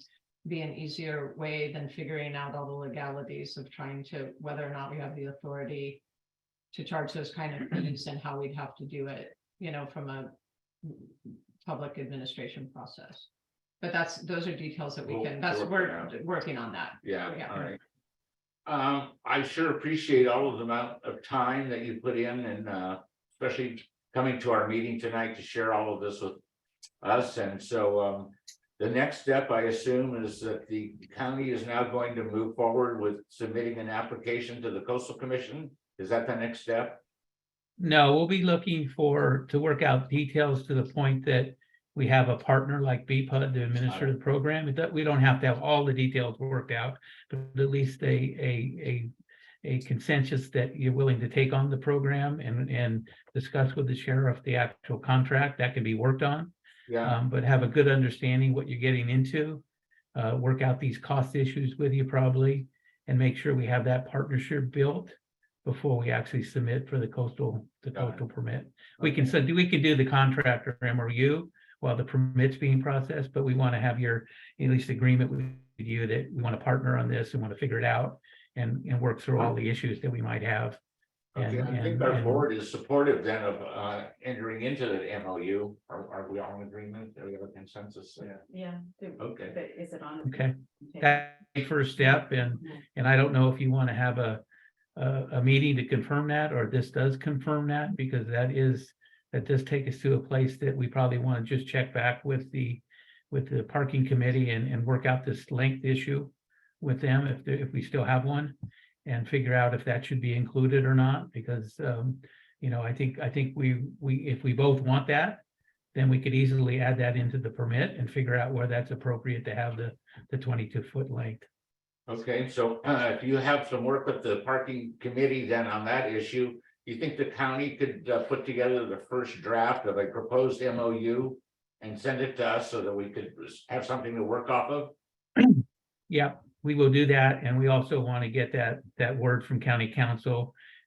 Carrie, who's been your counsel, is the one that's looking at this. And she promised me an answer next week to just make sure it's within your charter to do this. And I understand what Jennifer is saying too. If it's a paid for program that you're just administering with no cost to the applicant, I think that's what she's proposing. That might make it a whole different process as far as what you're able to do or allowed to do. All right, so perhaps if we did the various things that we all just talked about, we, under the best circumstances, might have a actual draft of an MOU on our next agenda that we could vote on. Does that sound too optimistic in terms of time? Probably just a little bit, but we can try. And because we're going to work with the sheriff's office and I don't know, their council is right now on county council, so we have to get them involved and get that drafted. Heather, what do you think? I sent something over to Scott Drexel, who is our county council representative. So still kind of working through something. And then I was going to see what we do with the Marin housing and if they have a sample that we can use too. So I can't commit to a month, but it's something that we're working on. So it's very possible. Okay, well, we'll continue this item on our agenda, and unless there's anything further among our board or the audience, I think we should probably just keep going with our meeting. Could I ask one question, please? All right. Just a question for Heather. Heather, will this proposal change your level of enforcement in Bolinas? I think a lot of what this proposal does is cleans up the limitations on things. So this says that a non-permitted vehicle of any variety can't be on the streets between these certain hours on this one side of the street. So that's it's not a gray area for us. It would be very doable for a deputy to come and just drive the length of the street, checking for permits and cite people who are not. I don't think our intention is to start off with citations on day one. I think we'd want to do education program, make sure that the residents are aware of it, for a week or a couple of weeks, so everybody gets the hang of what's being done. And then, yeah, it should be very enforceable. I don't see the same problems with it that we have with Measure X. And we are staffed on the coast 24 hours a day. So we have 2 deputies on the coast. Now that is a big geographic area, but I don't see a problem with us being able to enforce that. Okay, but you're not changing the level of staffing or anything. Our staffing is the same. Okay. Thank you. During the summer, we do have more parking enforcement. Our parking enforcement officers are out on the coast during the summer. I guess that would be the only change, but it's just a seasonal change and it wouldn't be different from what we've done in previous years. Thank you. Thank you. All right, well, with that, I think I'll conclude this particular item on the agenda unless it's something from the board, and we'll continue with our manager's report. And we thank you all for attending our meeting and working with us on this. I guess I have one more question. One more question. If you don't have a fee for it, I think every homeowner would apply for it, which means that some homeowners aren't gonna get any. Which means you can no longer park on that side of the street, even though you might own a home there. I can see that being an issue. So the hope would be that if you limit it to 2, there would be plenty of permits available up to the 50%. I don't think there's that many spots, but I could be mistaken. Well, we'll have to, that's gonna, yeah, devil's in the details, as they say. Right, Yeah. that's a big criteria established for. Yeah, we'll have to how the figure out permits are. something. Well, the only other thing I wanted to point out, Jack, is if you're not able to get onto the BCPUD February agenda, then it looks like the March agenda. You probably need a month to then go and apply to the Coastal Commission, which would put you in April. So that's looking maybe July, September. So I'm just working out your time frame if you need to do this before Measure X expires. That would be November at the outside. Yeah. Yeah, but if we can get a consensus that BCPUD's going to be our partner, we don't need a contract in place. We can work out this 22-foot issue with the parking committee. We can go ahead with the coastal permit in the time being that we have. So start that process right away, the application. Great. And Carrie, correct me if I'm wrong, I think we're ready on our end to move forward with this application. Once Yep. we have, yeah. Oh, good. Good. All right, very good. Well, thank you again. All right. Thank you. Yeah, thank you. Nice to see Thank you you, all. everyone. Thank you. Yeah, you too. Appreciate everyone. All right, well, with that, I'm going to ask Jennifer to resume with the manager's report. Okay. So where I had stopped when we moved over to the parking item was to, actually I have to pause and ask a question, because there was a separate sub item for the parking committee's report on the under the parking committee item. Do you want to, Sherry, did you have something to say to that, or did you want to make a presentation about that, or where are we about the parking committee report? Just, I think we've already talked mostly about what I was gonna say. So it was a summary of our concerns, which is about losing Measure X, basically, and that we support the program for permit parking, and we want to see what's going to happen to Wharf Road. So I think we covered it. So I think the board also got a written summary of what we were worried about. And we'll have a committee meeting if anyone wants to attend. Our parking permit committee is going to have a meeting on Tuesday at 4 o'clock, a Zoom meeting. And also, I just want to say, Heather Rock has said that she'd talk with us at some point in the future about enforcement. We talked with Lieutenant Brennan before, her predecessor, Lieutenant Brennan Collins. And so we look forward to meeting with Lieutenant Rock. And so if people want to talk more about enforcement, that would be an opportunity to do that at our committee meeting. But no, we're done. All right, Thank you. Thank you. Okay. All right, Jennifer. Okay, great. So going back to the manager's report, I had just finished up talking about the winter storm damage assessment. And did anybody have any questions about any of that? Okay. Super briefly, the perimeter of the mesa, the ocean edge, I've been watching various parts receding down the hillside. Are there any houses at risk that we know about, or any? Well, our staff has evaluated the bluffs, as it pertains to our infrastructure, not so much private property. But what I can say is, yeah, we're monitoring movement at the kind of, suspect locations. And we are seeing some, additional bluff erosion. And it just really underscores the need for the projects I've described I think even as recently as the last meeting, about where we want to pull back our infrastructure from some of these locations. So we're actively planning those and keeping an eye on this to make sure we don't get, to do the best we can to not be in an emergency situation. But yeah, unfortunately, we are seeing more erosion. Yeah. I had reports today from the staff that there's a fair amount on the Little Mesa as well, not just the Little Mesa. And I'm sure we'll be hearing from folks that keep an eye on Surfers Overlook. I have not heard from people there yet, but we'll be looking there as well. Thank you. Yeah. So the next scheduled item I have on my manager's report is I had hoped to be able to present the outlines of a potential collaborative project that was being proposed by Marin Water for a salmon habitat restoration project. But it looks was first broached with us last week. We thought we might have to move very quickly on this, but now it's becoming clear there's a lot of details that haven't been fully worked out and some cost issues. So basically the item is premature on the agenda. I don't know, when we'll have it ready or if for sure, but I wanted to just say, unfortunately, I don't have any detail to report on that. With regard to the update on the BCPUD's water supply, there is an update on the website, and I know that I'm not going to share screen now about that because of our complicated setup here in the office, but I'll just briefly go over some highlights about the water supply.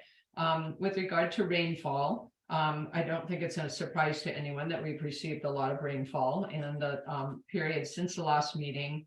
For our year to date, As of today, we've received 24.58 inches.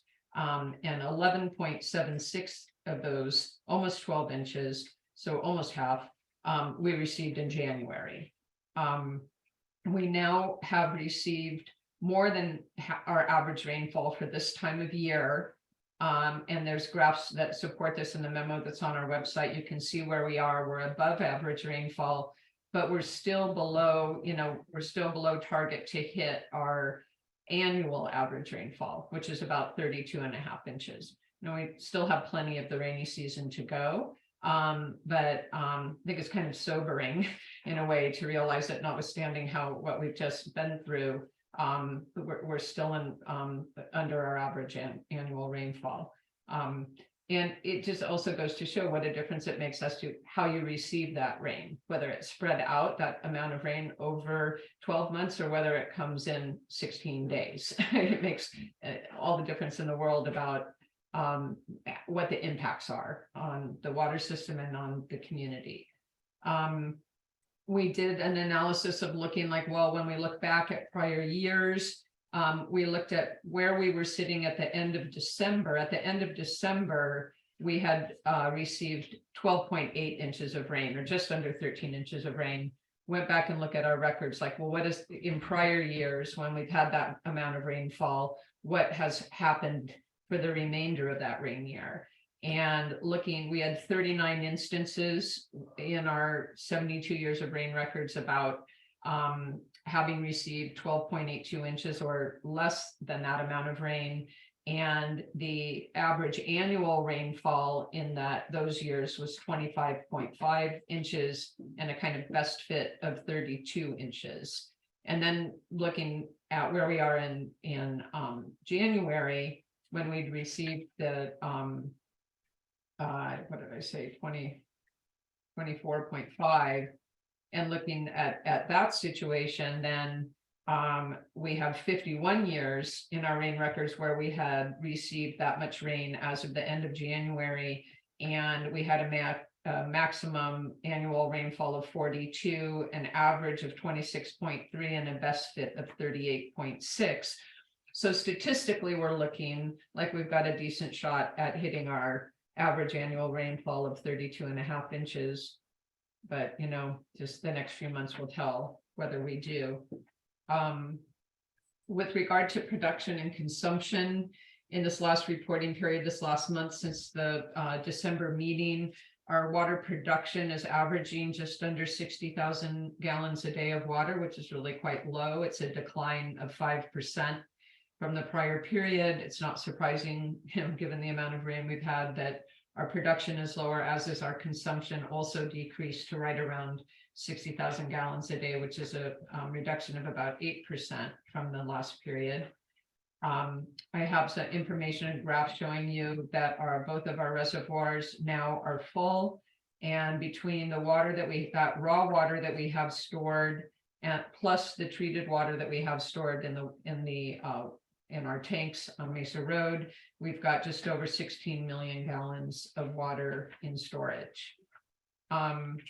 And with regard to the creek, these rainfall just really up the creek flows to where we have an estimated creek flow of 250,000 gallons a day right now of water. And we're going to have to do some work to make some adjustments now to project out to see what we might be experiencing as we start entering the dry season. But that's obviously a very healthy creek flow to have at this time of year. So that's our general overall update about water supply. If you guys have any questions about that? No. Okay. Quickly, I want to also address the tank site pipeline replacement project. I've been talking about that for several meetings now. About in your binder are the plan drawings for the project, where what we basically need to do, this is up at our water storage tank site at 400 Mesa Road. As you know, we have 2 water tanks there, creatively named the east tank and the west tank. We've rehabilitated the east tank. We are planning our project to rehabilitate the west tank. And as an intermediate matter, we need to replace the piping in between the tanks and the line that then connects to the main gravity fed distribution line into town. And so the drawings are in your binders, and it is essentially we have to replace about 175 feet of 10-inch AC piping and replace that with ductile iron. We'd be replacing about 90 feet of 12-inch CMP, that drainage pipe from the east tank, and be installing new bypass piping to our booster pump station and a new concrete vault and check valve and bypass piping that would, so it would be all new. Essentially, when we get done with all of this, all of the infrastructure there would be rehabilitated and the piping would be updated, and we would have the earthquake joints on all of the inlets and outlets of the tanks. And remember that as part of the rehab of the east tank, and it will be on the west tank, is we did a seismic retrofit as well, where we anchored the tank with anchor rods quite significantly into the ground. So we have really rehabilitated that entire component of our infrastructure. And basically, I just want to request board approval to go ahead with advertising this project. We're trying to meet a schedule of getting it out to bid by the end of the month.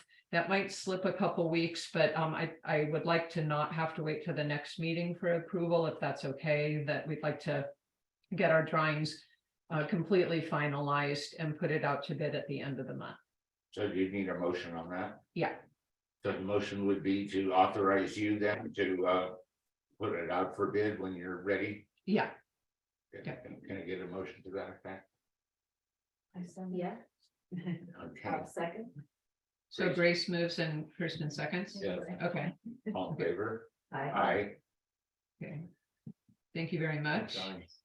We're hoping to do that project over the summer.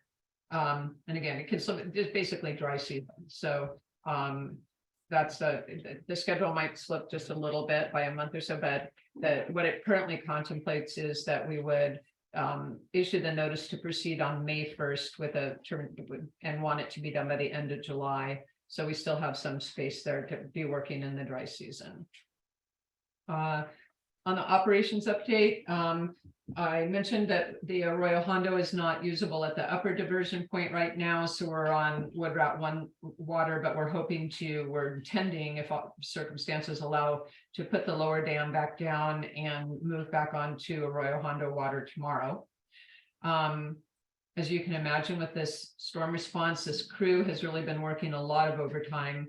But we are trying to still keep on schedule with the planned projects, like the tank site replacement project that you just approved. Last month, I also reported that we had the exterior of the west tank inspected and that we were planning to be able to drain it and have the interior inspected. But because of the storm events, we had to reschedule that. It's now back on calendar to have the interior inspection done on February 11th. So, we're trying to keep that moving along because we need those inspections for our engineer to be able to then do those plans and specifications for that rehab project. The district's watershed sanitary survey that was updated and finalized, and you should have a copy of that in your binders, and it has been submitted to the State Water Board. Also in your binders, you'll see that the State Water Board issued a revised drought reporting order. And that's, again, copy in your binders, and that we're already reporting on a monthly basis, so that doesn't change for us. And the monthly report that we did for December is in your binders.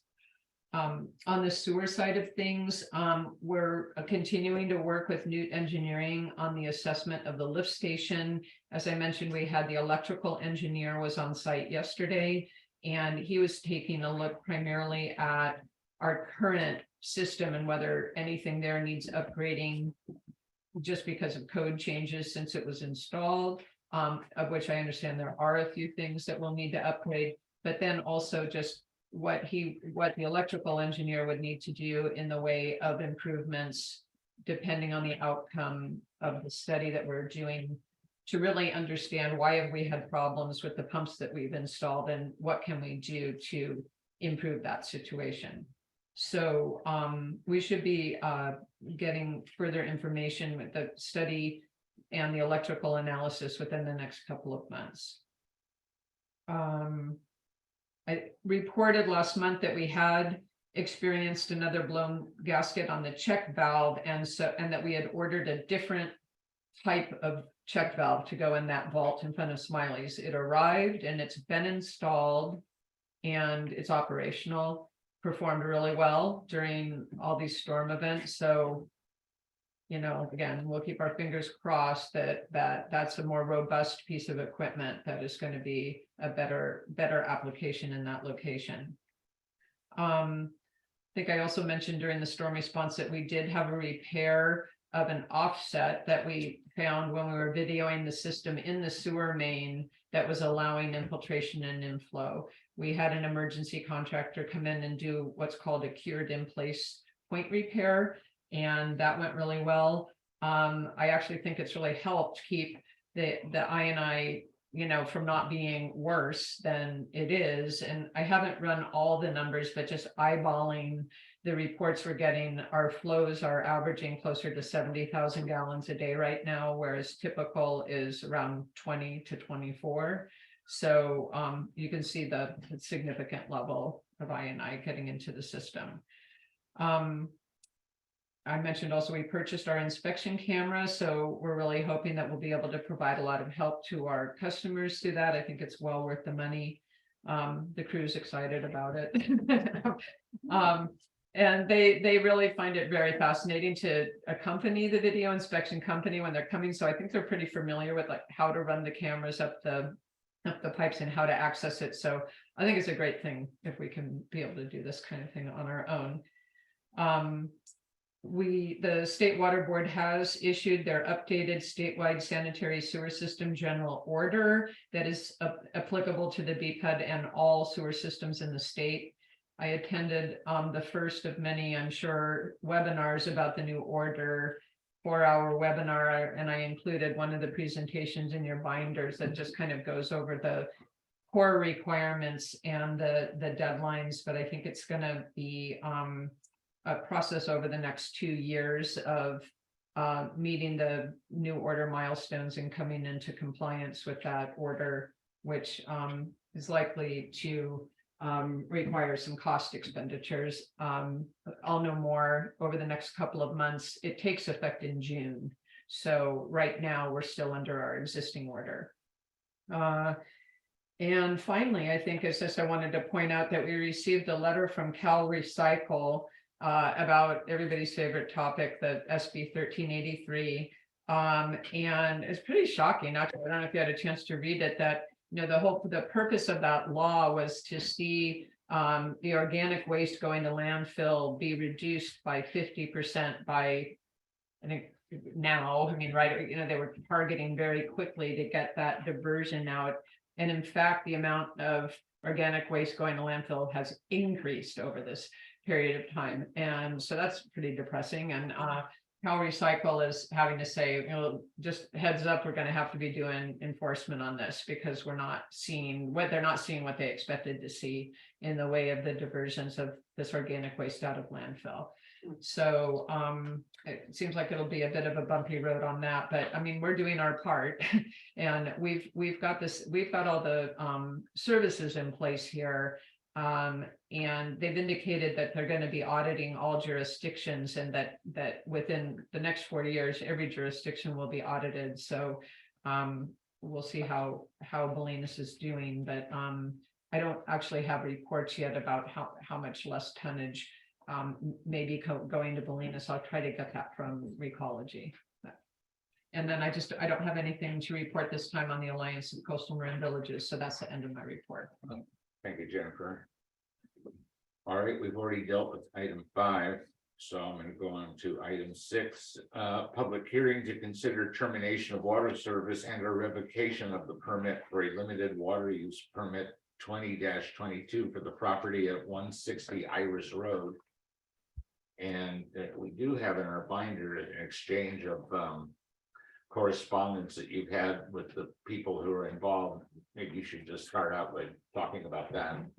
I'll do a brief summary, and then I also noticed that Robo Gerson is here, and he's representing the homeowners on this, and he sent an email that's in your binders with some explanation, but just in setting the stage for this, what happened is, you know, we have when we issued limited water use permits to specific properties, we monitor the water use, and when someone exceeds the amount of water they're permitted under their permit, we start an enforcement process. And so that was the first letter that was sent that indicated it was actually quite a significant amount over. The limit was 2,700 cubic feet, and the amount used was 6,468 cubic feet. And so we sent out an enforcement letter and gave 1 month to come into compliance. That's per our new policy that the board instituted a couple of years ago. Rather than giving an entire another quarter to come into compliance, it's the 30-day process. And the property was still not in compliance. And so, you know, we said that there needs to be a public hearing about it. But we did, and I don't think, Roba, that I don't think I've been able to share this with the homeowner yet, but we did have the staff read the meter today, and that the water use at the property since the last enforcement letter between then and today, the water use now is way down and just averaging 51 gallons a day. So for the most recent, you know, last few weeks, since this letter went out, since they have brought the water use down. But I do want to allow Robo some time to explain what's been going on and the reasons for the high water use. In addition to what we've got in the binder? Well, just if he wants to speak, he's been waiting through the whole meeting. Yeah. Thank you. I will take the opportunity just to highlight a couple of the events that occurred. Sarah is here with me. She's the contractor. So the owner hasn't actually occupied the homes, certainly not the owner's over usage. The home's in construction right now. And we had a couple of specific events that led to the overuse. We have a couple of underground water storage tanks, one for irrigation, one for domestic water. And then we also instituted some new landscaping and a hot tub. And so the unknowingly or apparently we filled those devices with county water instead of having them trucked in and filled. And that's really what the root of it all is. So now the construction's finished and our offenses are done. And now that the client is going to be taking possession of the home, you see the drop to the just over 50 cubic feet a day usage. And, you know, I apologize that, you know, I think there was a little bit of miscommunication between myself and the contractor and the landscape contractor. We've had them dial back the landscape irrigation significantly. It's off now completely during the rainy season. And we've taken, you know, a bunch of measures to make sure that we're in compliance. All right, so Jennifer, at this point, there really is nothing for us to do further, assuming that these people continue to then come within their limits. Is that right? Yeah, I mean, I think, well, I mean, you can, that can be your conclusion. I mean, I think the fact that the fact that the water use has come down, and we will be monitoring on a really regular basis to ensure, you know, that it stays down and it doesn't creep back up, and that we don't, you know, we don't have a repeated issue with the over water use. I think it's okay, but it was quite concerning to us when it was going on. Yeah, right. Well, it sounds like they understand what the problem was. Yeah, understood. All right. Go ahead, Grace. Yeah, the water use was high in 2022, very high in July. Is this a new owner, or are we? It is, they bought the home in 2017, I believe. Okay, so the water use has been quite high other times. Right, and I've had this conversation with the client, so they know that there are new and tighter restrictions on their usage. Yeah. Is there, do you have data that we can access for periods of excessive use? I'm sure Jennifer can. Yeah. help us Oh, with yeah. that. We have records, but we would recommend, I don't, and we can talk offline about this, but there are monitoring devices that are not very expensive that you can install yourself at the property with, and then there's kind of, you can look at it through an app. You can see on a literally minute by minute basis about how much water is going on, and a lot of people in town have installed those when they, want to be sure that they're complying. We don't have that kind of a high-tech system generally out here, unfortunately. They're just overly expensive right now for us to install, but on an individual basis, it may be well worth the investment for this property to get one on. I have something of that nature in the works. I was speaking more to historical records in the of the past. Yeah, we can provide those. We have that. Yeah. And the other issue that I would love the owners to be aware of is that when we have problems with water at a property, very, very often it's because of landscape watering and automatic watering systems. So it's something to have whoever is gardening for you, if you're not gardening for yourself, monitor extremely closely your landscape watering, because it's very, very often a problem. Understood. We actually have had that walkthrough with the landscape maintenance crew, Les Bolines. And but at the same time, the landscaping scheme is all California natives. So the intent is that we don't have to water at a certain point. And then just another note, the client has had us install a 5,000 gallon rain catch tank. So that is the intention to be used for irrigating water throughout. All right. Well, thank you for getting the message, and hopefully from this point on, there'll be a minimum amount of usage. Excellent. Thank you very much. Thank you. I'm going to go on to item 7. Jeff, may I ask a question? I'm sorry. Sure. Oh, yeah, no. It's okay. I was a little bit confused. In item 4, there was eucalyptus connected to salmon, and am I clear that that is not going to be discussed today? Yeah. Is that right? Is that correct? So, Right. and that was, do you mind if I ask, it's tied to salmon, why? Some funding or grant or something, or?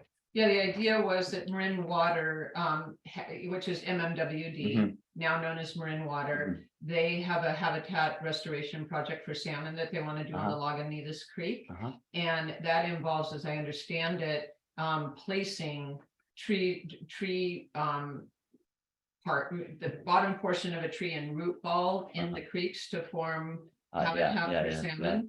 And they are looking for that, and there was a potential for them to potentially partner with us on it and look at trees that we have. And then we had a site meeting about it, but now what became clear is there's way more details and cost issues to work out before, and that might be insurmountable. So it just basically was premature. Was the idea to take our eucalyptus trees to the Lagunitas Creek? Was that the idea? Yeah, not all of them. No, I understand that. Yeah. I understand that, yeah. I know Spawn does that. They make little structures to give a break for the fish. Exactly. Yeah, I understand. And it wasn't, I'm not trying to be evasive about it. I don't even know all of the details. Yeah. But it was looking like, wow, we might have to move really fast on this to even have it be a possibility. And then, so we stuck it on the agenda so we could talk about it and or act. And then it became clear there's a lot more work to do. Hey, what was the organization called? Marin Water. It's Marin Water. MMWD. Yeah, MMWD. it's part of their aquatic management of that creek, as I understand it. I see. So it doesn't sound like, so we're not going to talk eucalyptus at all. So do you know exactly where the area was? That's what I wanted to know. Yeah.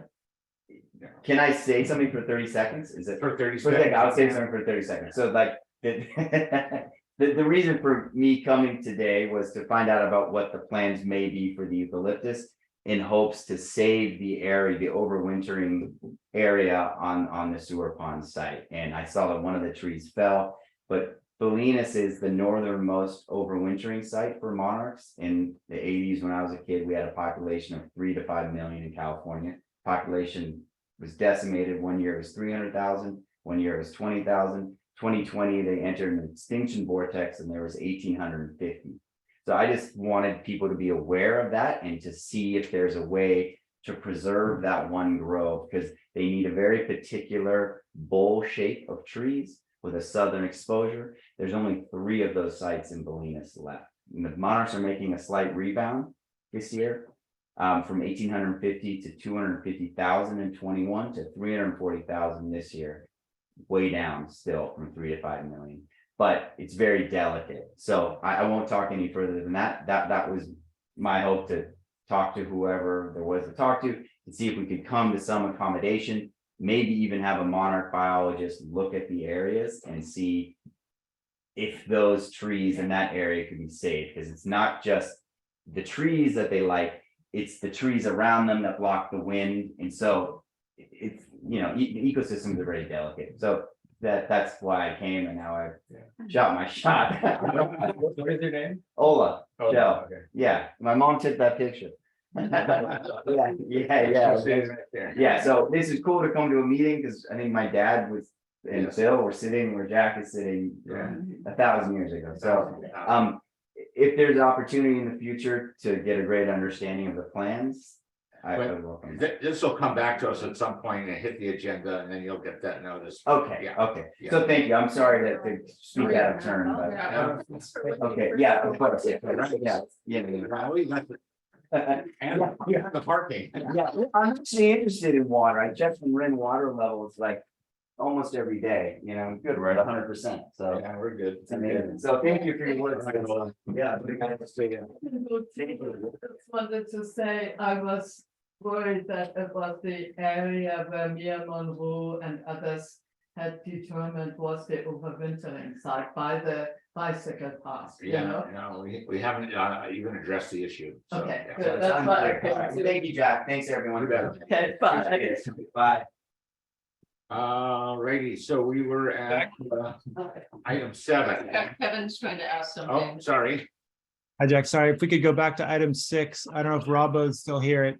It's regarding that limited water use permit, and it's sort of a larger question for BPUD, but I'm just wondering, we talked a lot about enforcement with the parking permits. And I'm just wondering about BPUD's enforcement and how they can encourage our users, how we can encourage our users to not go over water. And it seems like, they were doing this for a few months. They got a letter.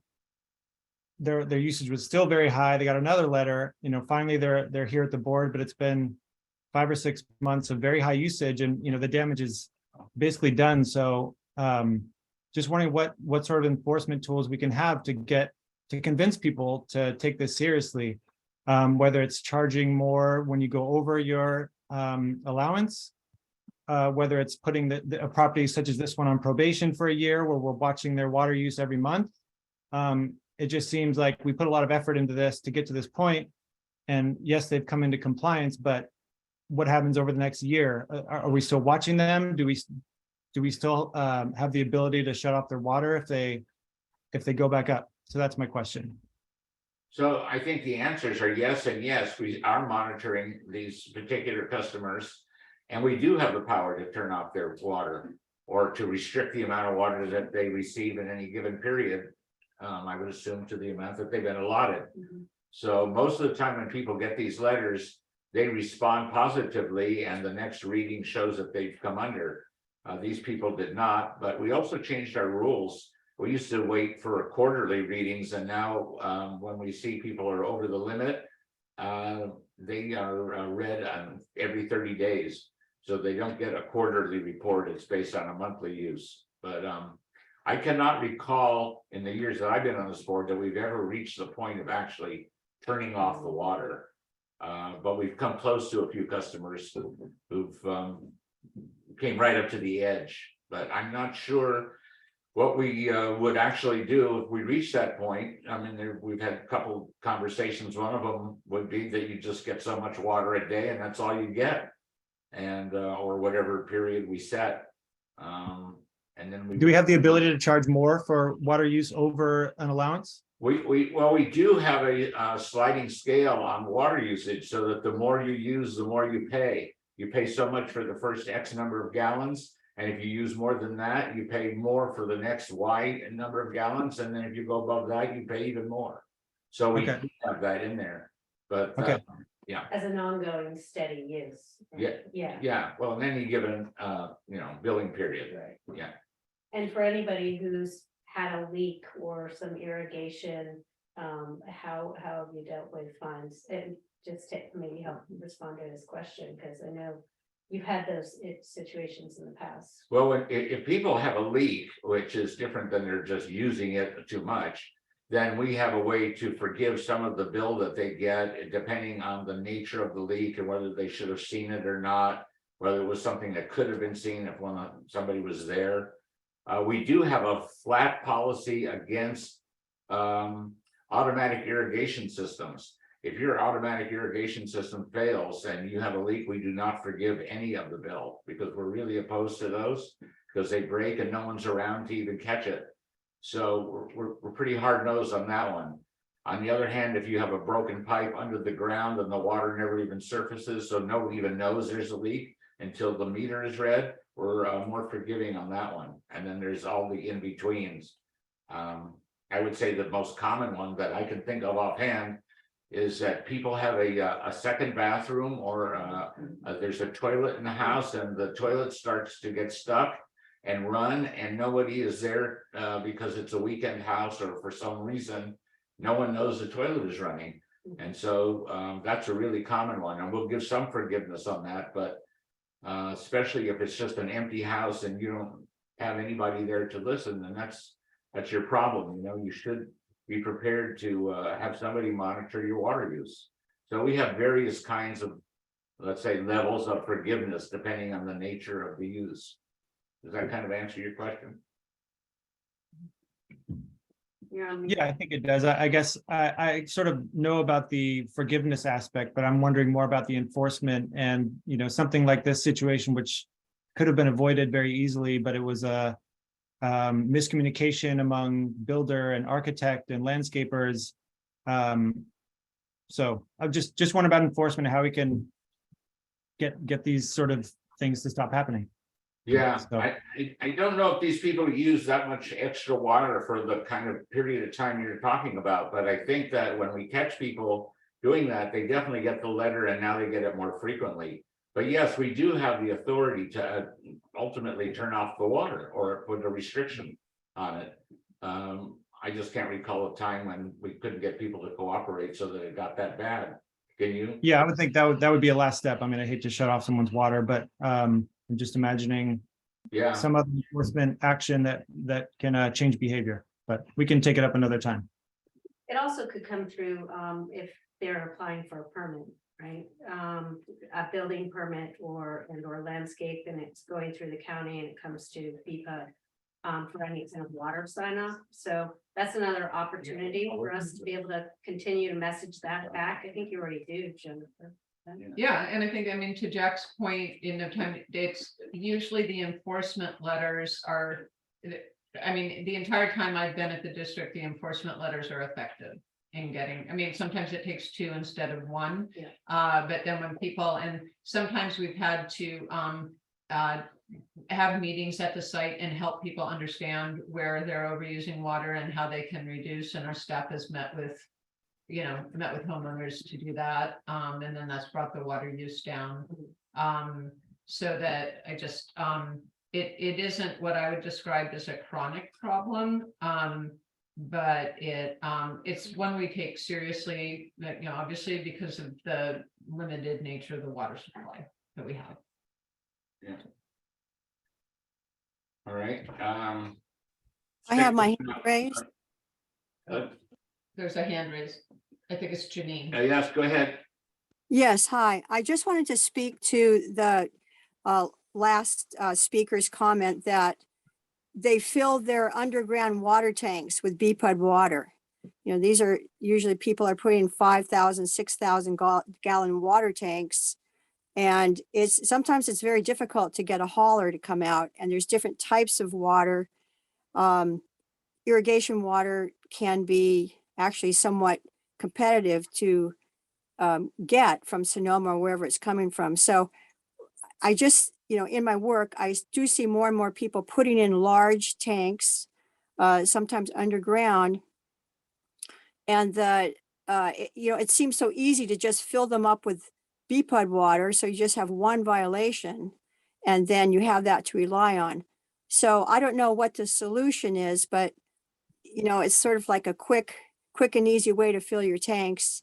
And it should somehow be discouraged that if you do put in these large tanks, you should absolutely fill them with the services of a water hauler. That was just my point. Thank you. Sure. Thank you, Janine. Yeah. Actually, can I add on that just a second? One thing that I failed to mention is that we did for the irrigation water while it's being topped off with our rainwater leaders. We did also secure a regimen for because the two tanks are separate. We have domestic and we have irrigation water. We do have a delivery regimen for the irrigation water. So that tank, that 5,000 gallon tank will be topped off, also not on Bolinas water. Good, yeah. Well, I think now that these people understand they can't use Bolinas water for that purpose, and hopefully they'll just do their irrigation with, as you say, tanked in water or catchment. So. All right, are we ready to move on to this agenda? Okay, so item 7 has to do with our own board. Election of BPUD board officers and committee assignments.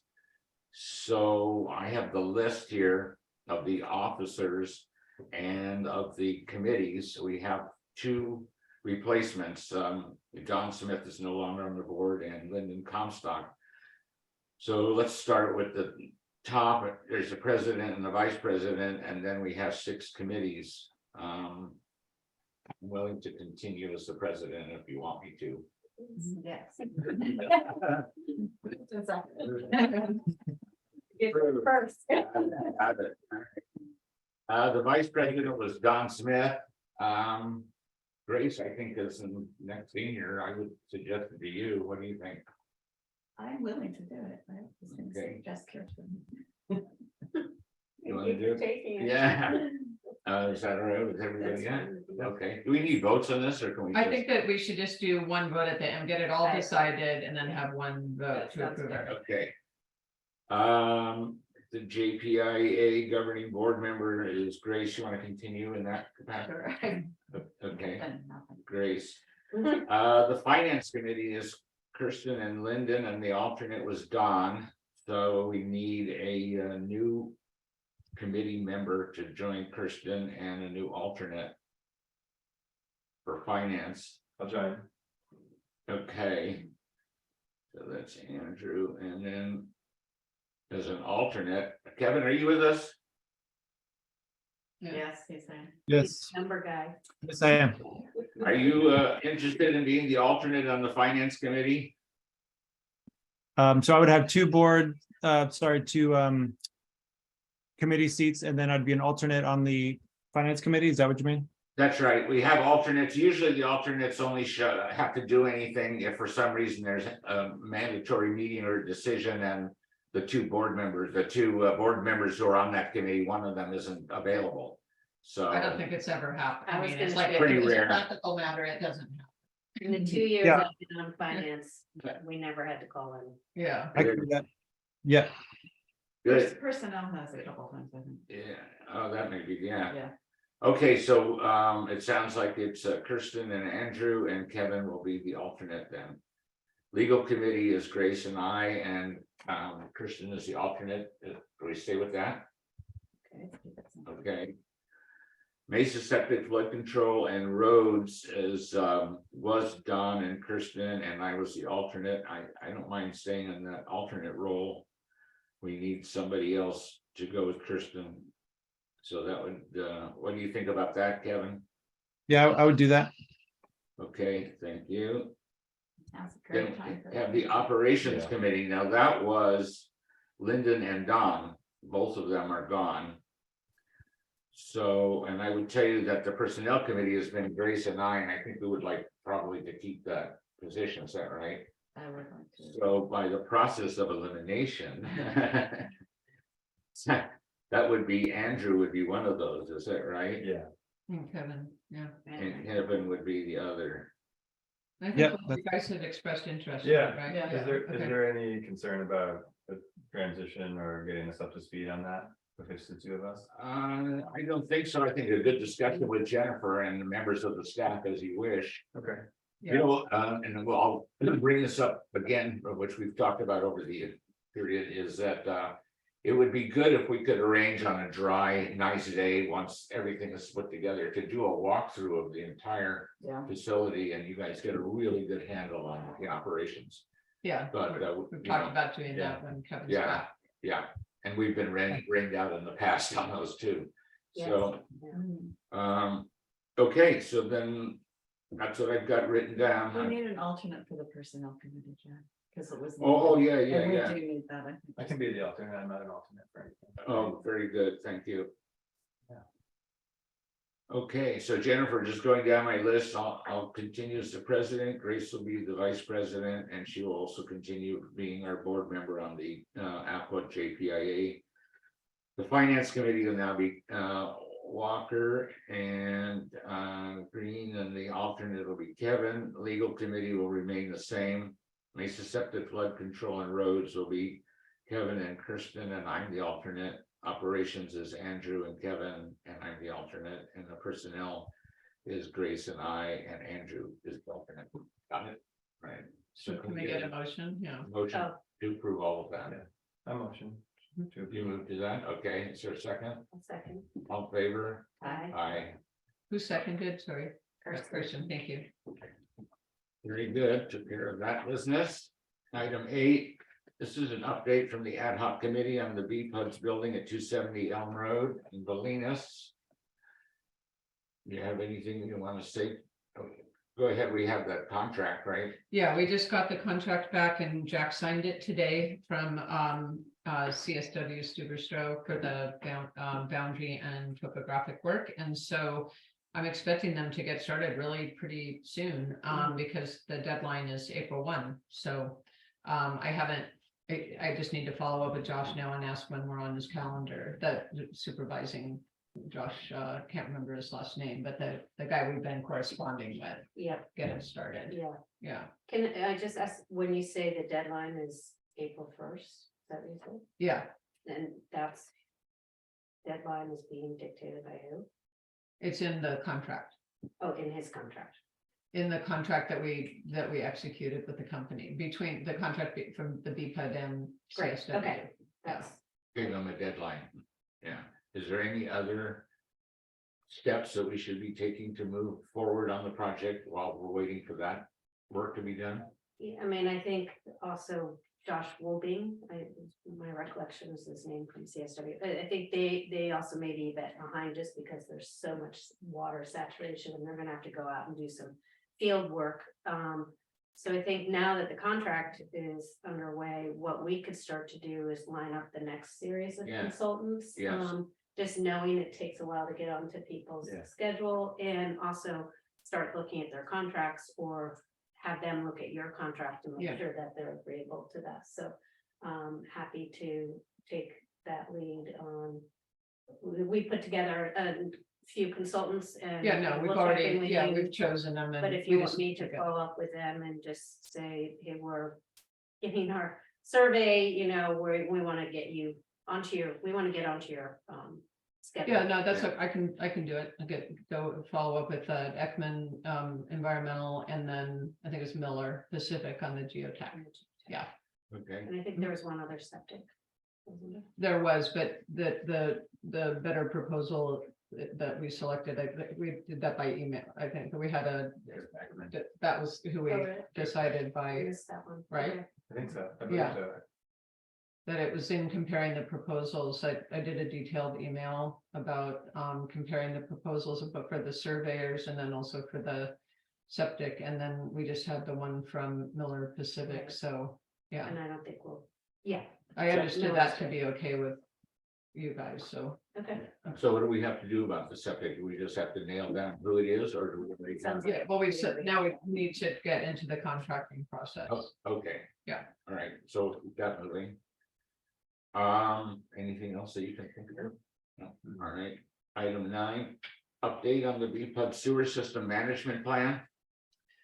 Yeah, and so our sewer system management plan is something that was required of us many years ago by the State Water Board. And that I think we issued the first version of it in 2010. And then every couple of years, we have to review it and make necessary adjustments. And so this is the last version of the update of this plan that we'll need to do before the new order kicks into effect. And that order, the one that I talked about before, the lengthy new order is going to makes a number of changes to the content of the sewer system management plan. That'll be a much more substantive revision. This revision is simply basically an update to update the personnel that we have now that different than who we had on the books 2 years ago. And to include projects that we've done and projects that we have planned on the system. And the copy of the version I put in your board materials is a redlined version that shows all those changes. And I'd like to get a motion on it tonight because we're supposed to have the update in effect by February. So of course, if there's any questions, I'm happy to answer them. No, I mean, I think the red line version, thank you for providing Yeah. that. That makes it really. Yeah. Yeah, okay, can I get a motion to approve the plan? I move. Okay, second, Second. all in favor? Aye. Is that Grace that Yes. seconded? Okay, thank you. Sorry, I should have said my name. Aye. Sorry. Okay, we'll move on to item 10. These are the volunteer committee reports. I think we've heard about the resident permit parking plan committee. Resource recovery. Nothing right now. Nothing. The Westminster mosquito control, nothing. And the land stewardship committee. Nothing apparently. No. Going on to item 11, other business. These are board committee reports.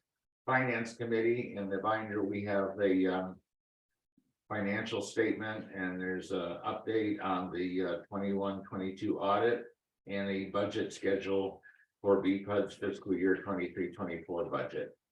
You want to address all three of those, Jennifer? Sure. I'll just quickly on the first quarter financial statements, just point out a few highlights is that as you can see on the comparative profit and loss statement, that our payroll was considerably less this quarter than it was the same quarter the prior year. And that primarily had to do with the fact that that's when we still had Billy on the payroll. Billy retired in August of 2021. So we had, a month and a half of his pay plus his, vacation payout and whatnot. So that's why our payroll was different, considerably different. We also, if you remember, the board approved that we would prepay our unfunded liability to CalPERS, and that was to save some projected interest costs of, I think, about $3,000, if I'm remembering right. So again, that was a big lump sum payment that we did instead of paying over monthly. So that item looks out of whack as compared to last year as well. Our plant expenses have also been higher in this first quarter. A lot of that has to do with the videoing of the sewer system that we've done, 3 separate video endeavors that, approaching $8,000 or $9,000 on that.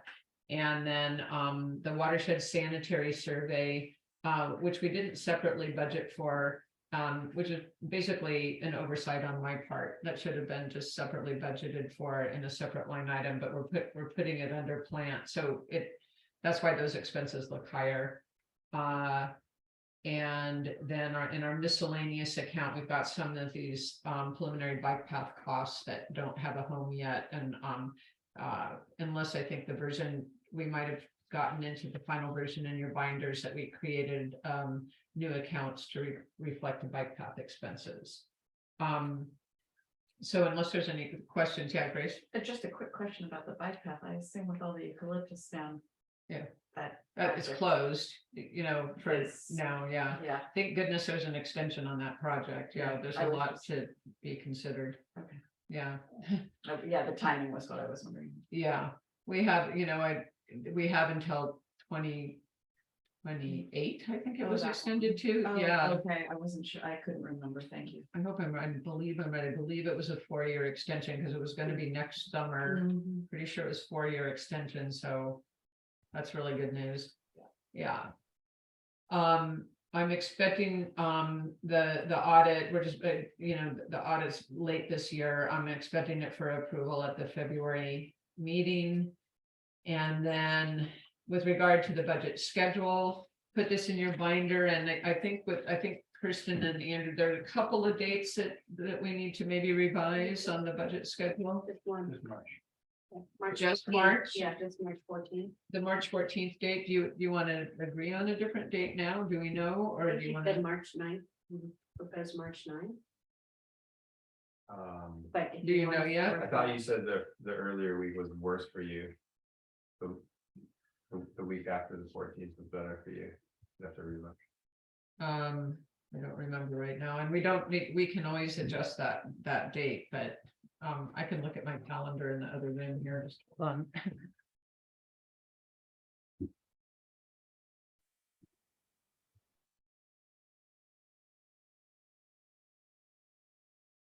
You don't mind me just sitting here, do you? We love having an audience. Yeah, she said March, how about Thursday, March 9th? March 9th. Yeah, you suggested March 9th. Yeah, I can do Do that. Ah. It's better than March 14th.